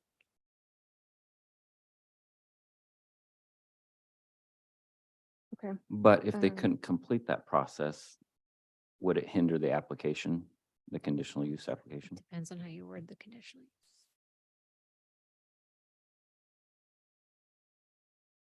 There's limited advisory signs that exist.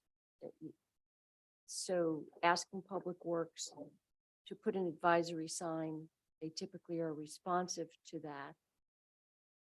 But I don't know that we can make up advisory signs that we're going to ask them to put up. I mean, the ones that exist are currently sort of boilerplate. There could be one minute thing that we're missing from this that could keep them from doing, continuing on with their application. So I guess I'm not for putting another condition on it unless because the only way for us to know this answer is if Mark was here, and we can't have Mark here until we reopen the hearing. So But if there are advisory signs, I mean, any constituent can request that from Public Works. Public Works then responds to that. That's not something the board has to put as a condition because it's done as a matter of course through Public Works. So just leave the application how it is, and then the neighbors can request through Public Works to have the signs for whether it's a child's at play or advisory speed or. I don't think they can, well, I'm not going to get into the specifics of that, but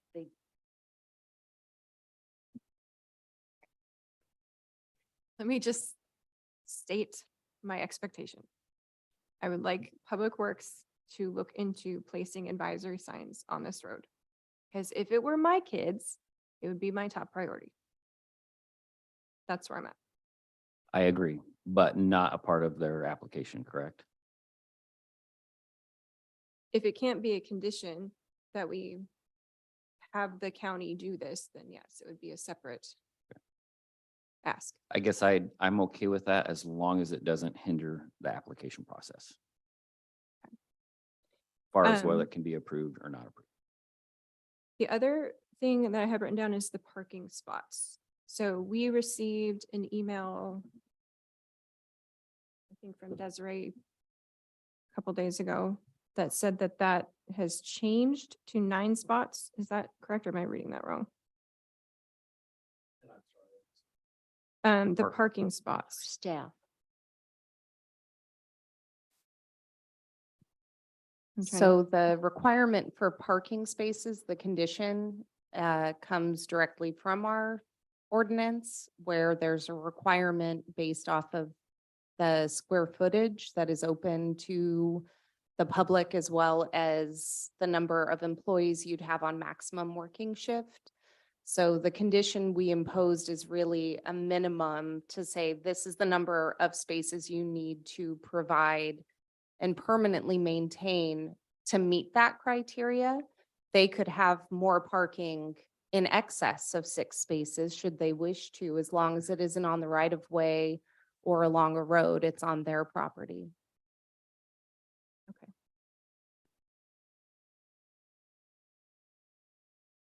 And if issues arise with that, I know we've had these discussions before about parking on roads, you know, for busy weekend wine tasting things. How is that dealt with? Just to clarify, is that a complaint driven issue? That would be a complaint through our code enforcement office.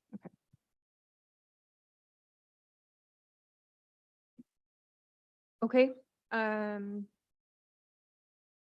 Is there a motion? I make a motion that we approve based on staff recommendations. And that we look into the Public Works being able to put advisory signs on Satori Road. Any further discussion? Questions? I have one. Oh. Is that a directive to us or directive to the applicant? Us, staff. I would say staff. Okay, so we'll probably keep that out of the conditional use. Correct. Yeah. Okay, okay. So that'll be a new motion, basically restate the motion. Does he need Restate to the or motion. no? So make a motion to approve based on staff recommendations. And direct staff to look into, No. to, No. Jody, help us. So, We need the lawyer. no, well, because I think it needs to be different. If there's, you're taking action on the application on the matter before you. If there's follow-up action, there's conditions that apply to the client, but then if you're wanting staff to do something, that's So a let's- completely different, Separate it into two motions. Right. Let's do one motion for the conditional use, and then we'll do a. because that directive is not to the applicant, that's to the staff. I'm, county's not a party. to this. So it'll be two, you can just start with the first one. And Right. then I'll help you with the second. And you don't have to necessarily make the motion on the other one, the I consensus of think the I board. want right, okay. to clarify one thing. Depending on what we find, do you want the conditional use to be changed? As far as signage, like you want us to follow up, but what do you want us to do with that information? Couldn't that just be a directive to staff, which is not a motion? Separate and in addition to, and a complete separate action, basically just direction to staff, which doesn't need to be a board action, That's very true. just consensus. Yes, that's true. But if it's gonna affect the conditional use, I just want us to know No, clarity. Okay, all right. Separate. So Yeah. there should only be one motion and it's Right. the I move original. that we approve the application based on staff recommendations.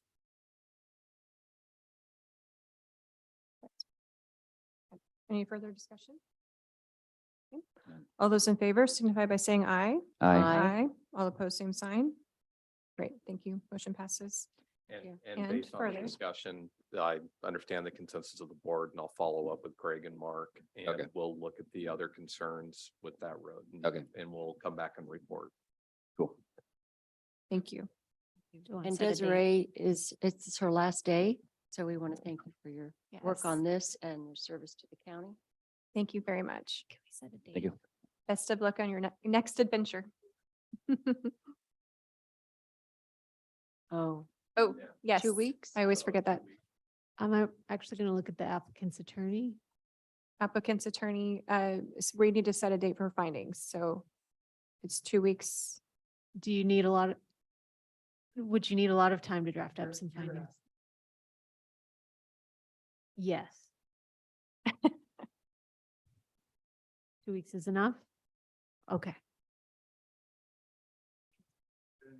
That's totally fine. Feel free to ask for more. Yes. That's right, next week is spring break, yep. Okay, so we will set the findings for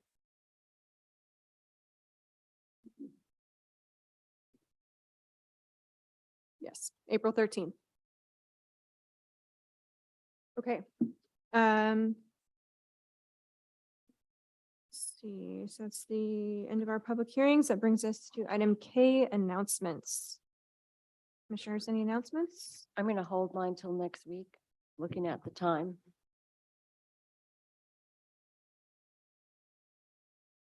Yes, thank you. Thanks, everybody. Yeah, thank you, everybody. So.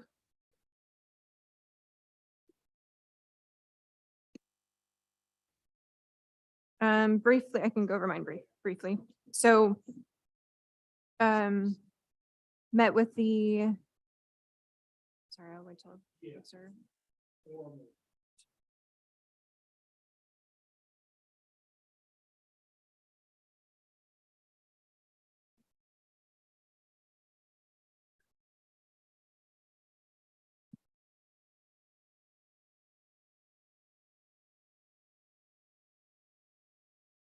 Just briefly about the county opioid settlement funds. So there was Commissioners, I think you get this county news, the NACO thing. There's some really good articles in here about how other counties are dealing with this across the country about how to spend these funds. And the one thing that I noticed from these articles is that we do most of these things already. So between drug court and the needle exchange program,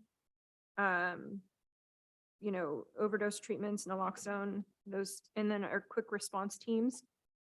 We already do most of that stuff. So it's a good thing to sort of see some points of reference on how other counties are looking at how to spend these funds.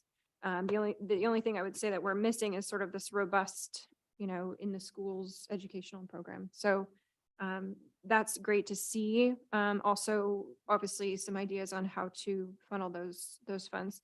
I did meet with the Newburgh school superintendent last week, among other folks from the city of Newburgh and folks who are involved with the schools.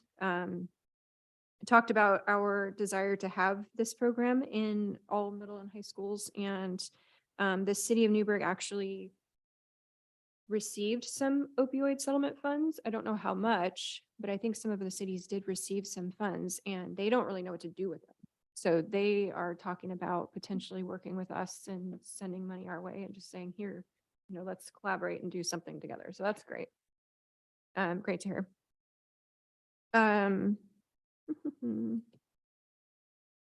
We mentioned the Gospel Rescue Mission. Obviously, we're going to tour the mission at the beginning of April, so looking forward to that. There was a bypass meeting about what, phase 3? 1? There's Phase- so many different phases and there's A, Bs and Cs with Yes. each phase, but Parkway met at Stoller's on Tuesday and there was quite a bit of public input that ODOT was not aware of on how people drive at McDougal's Corner. Yeah. And so that was very enlightening for ODOT and they seemed very receptive to the new information that they got. Got a message from one of the property owners of why did you leave me out? And so I'll have to connect them with Dave. The good news is we're still in the very beginning process of this and it was very informative. It went well. Yeah, I think the current proposal is to put a roundabout right there, which was kind of a shock. So they don't have money to do that. What they have money for is signage and maybe some realignments of some intersections or cutting off intersections. And that kind of was the whole where the conversation was geared around. Okay. Yeah. And it's like just in its infant stages right now. So now's the time to get involved and tell them what you think. So, and they were very receptive. I mean, there's C&D Landscaping, they got right up there on the projection screen to be like, look, this is what people are doing. I see it every single day. I see it out my window. They are taking a right-hand turn off of McDougal, flipping going around. down, yep, with the UE and head on to Dayton and get on to 18 because they're tired of sitting there waiting. And that's where just a lot of accidents happen. And I know every time there's an accident, they send me a picture, be like, here's another one, kid. Here's another. I'm like, I'm gonna do, I can't do anything. Yeah, fix it. Well, in the traffic And fix on speed limit, too. the traffic on 99 is so bad now. I can't imagine how it would slow even further with a roundabout. So Dave's is very interesting how Dave, because some of the questions were, why are we going to phase 2, which is the Rex Hill down to Winooski, when we should fix where it's plugged up? Well, first of all, it's hard to even, where do you start? I mean, they started right in the middle and all it did was move the traffic down towards Dayton. Well, Dave's like theory on that was very interesting. He's like, no, we're going to go do the phases in order because you can't really change anything anyway, but it will then put pressure on to basically get the funding for the third phase because it will put the pressure on as you increase traffic flows that it has to now get done. It's not it's okay. It Which will is just- difficult to tell residents I know. because you're basically saying we have to make it worse before Yep, we we make have it to make better. it worse before it gets better. So, Yep. yeah. But it comes down to funding and it's a lot of money they need. Mhm. And Dave said just for the phase 2, they've already rounded up between us and the cities about 18 million worth of funding already. which he said is good to go back to the state with, be like, look, there's local involvement here. They want this done. So the state can be, you know, more proactive about funding it. Okay, tomorrow LGAC, we're probably gonna do the LGAC meeting and then you're doing ODF. Or Yes, hopefully. Okay. 9 And I a.m. don't know if that's the last meeting or if it's just the next one, but I think I if got it's an the email last somewhere one, that has them all. and then Mid-Willamette Valley COG, Council of Governments, I attended that meeting, but we discovered that it's actually your liaison. So I want to make sure you have the info and Ken sent your I have my cheat sheet. Ken sent your info to them. So you should be getting the emails. Council the of Governments, meetings. yes. Yeah, okay. So just a heads up that you should be getting those. I think that's all for me. Anybody else? Yeah, I've got some and I'm gonna wait till next week because they're not urgent, but Okay. I think in the interest of time, I will hang on to the two that I have from this week. Okay. Sounds good. Okay, if there's nothing else for the good of the order, I will adjourn the Yamhill County Board of Commissioners meeting for March 23rd, 2023. It is 1:36.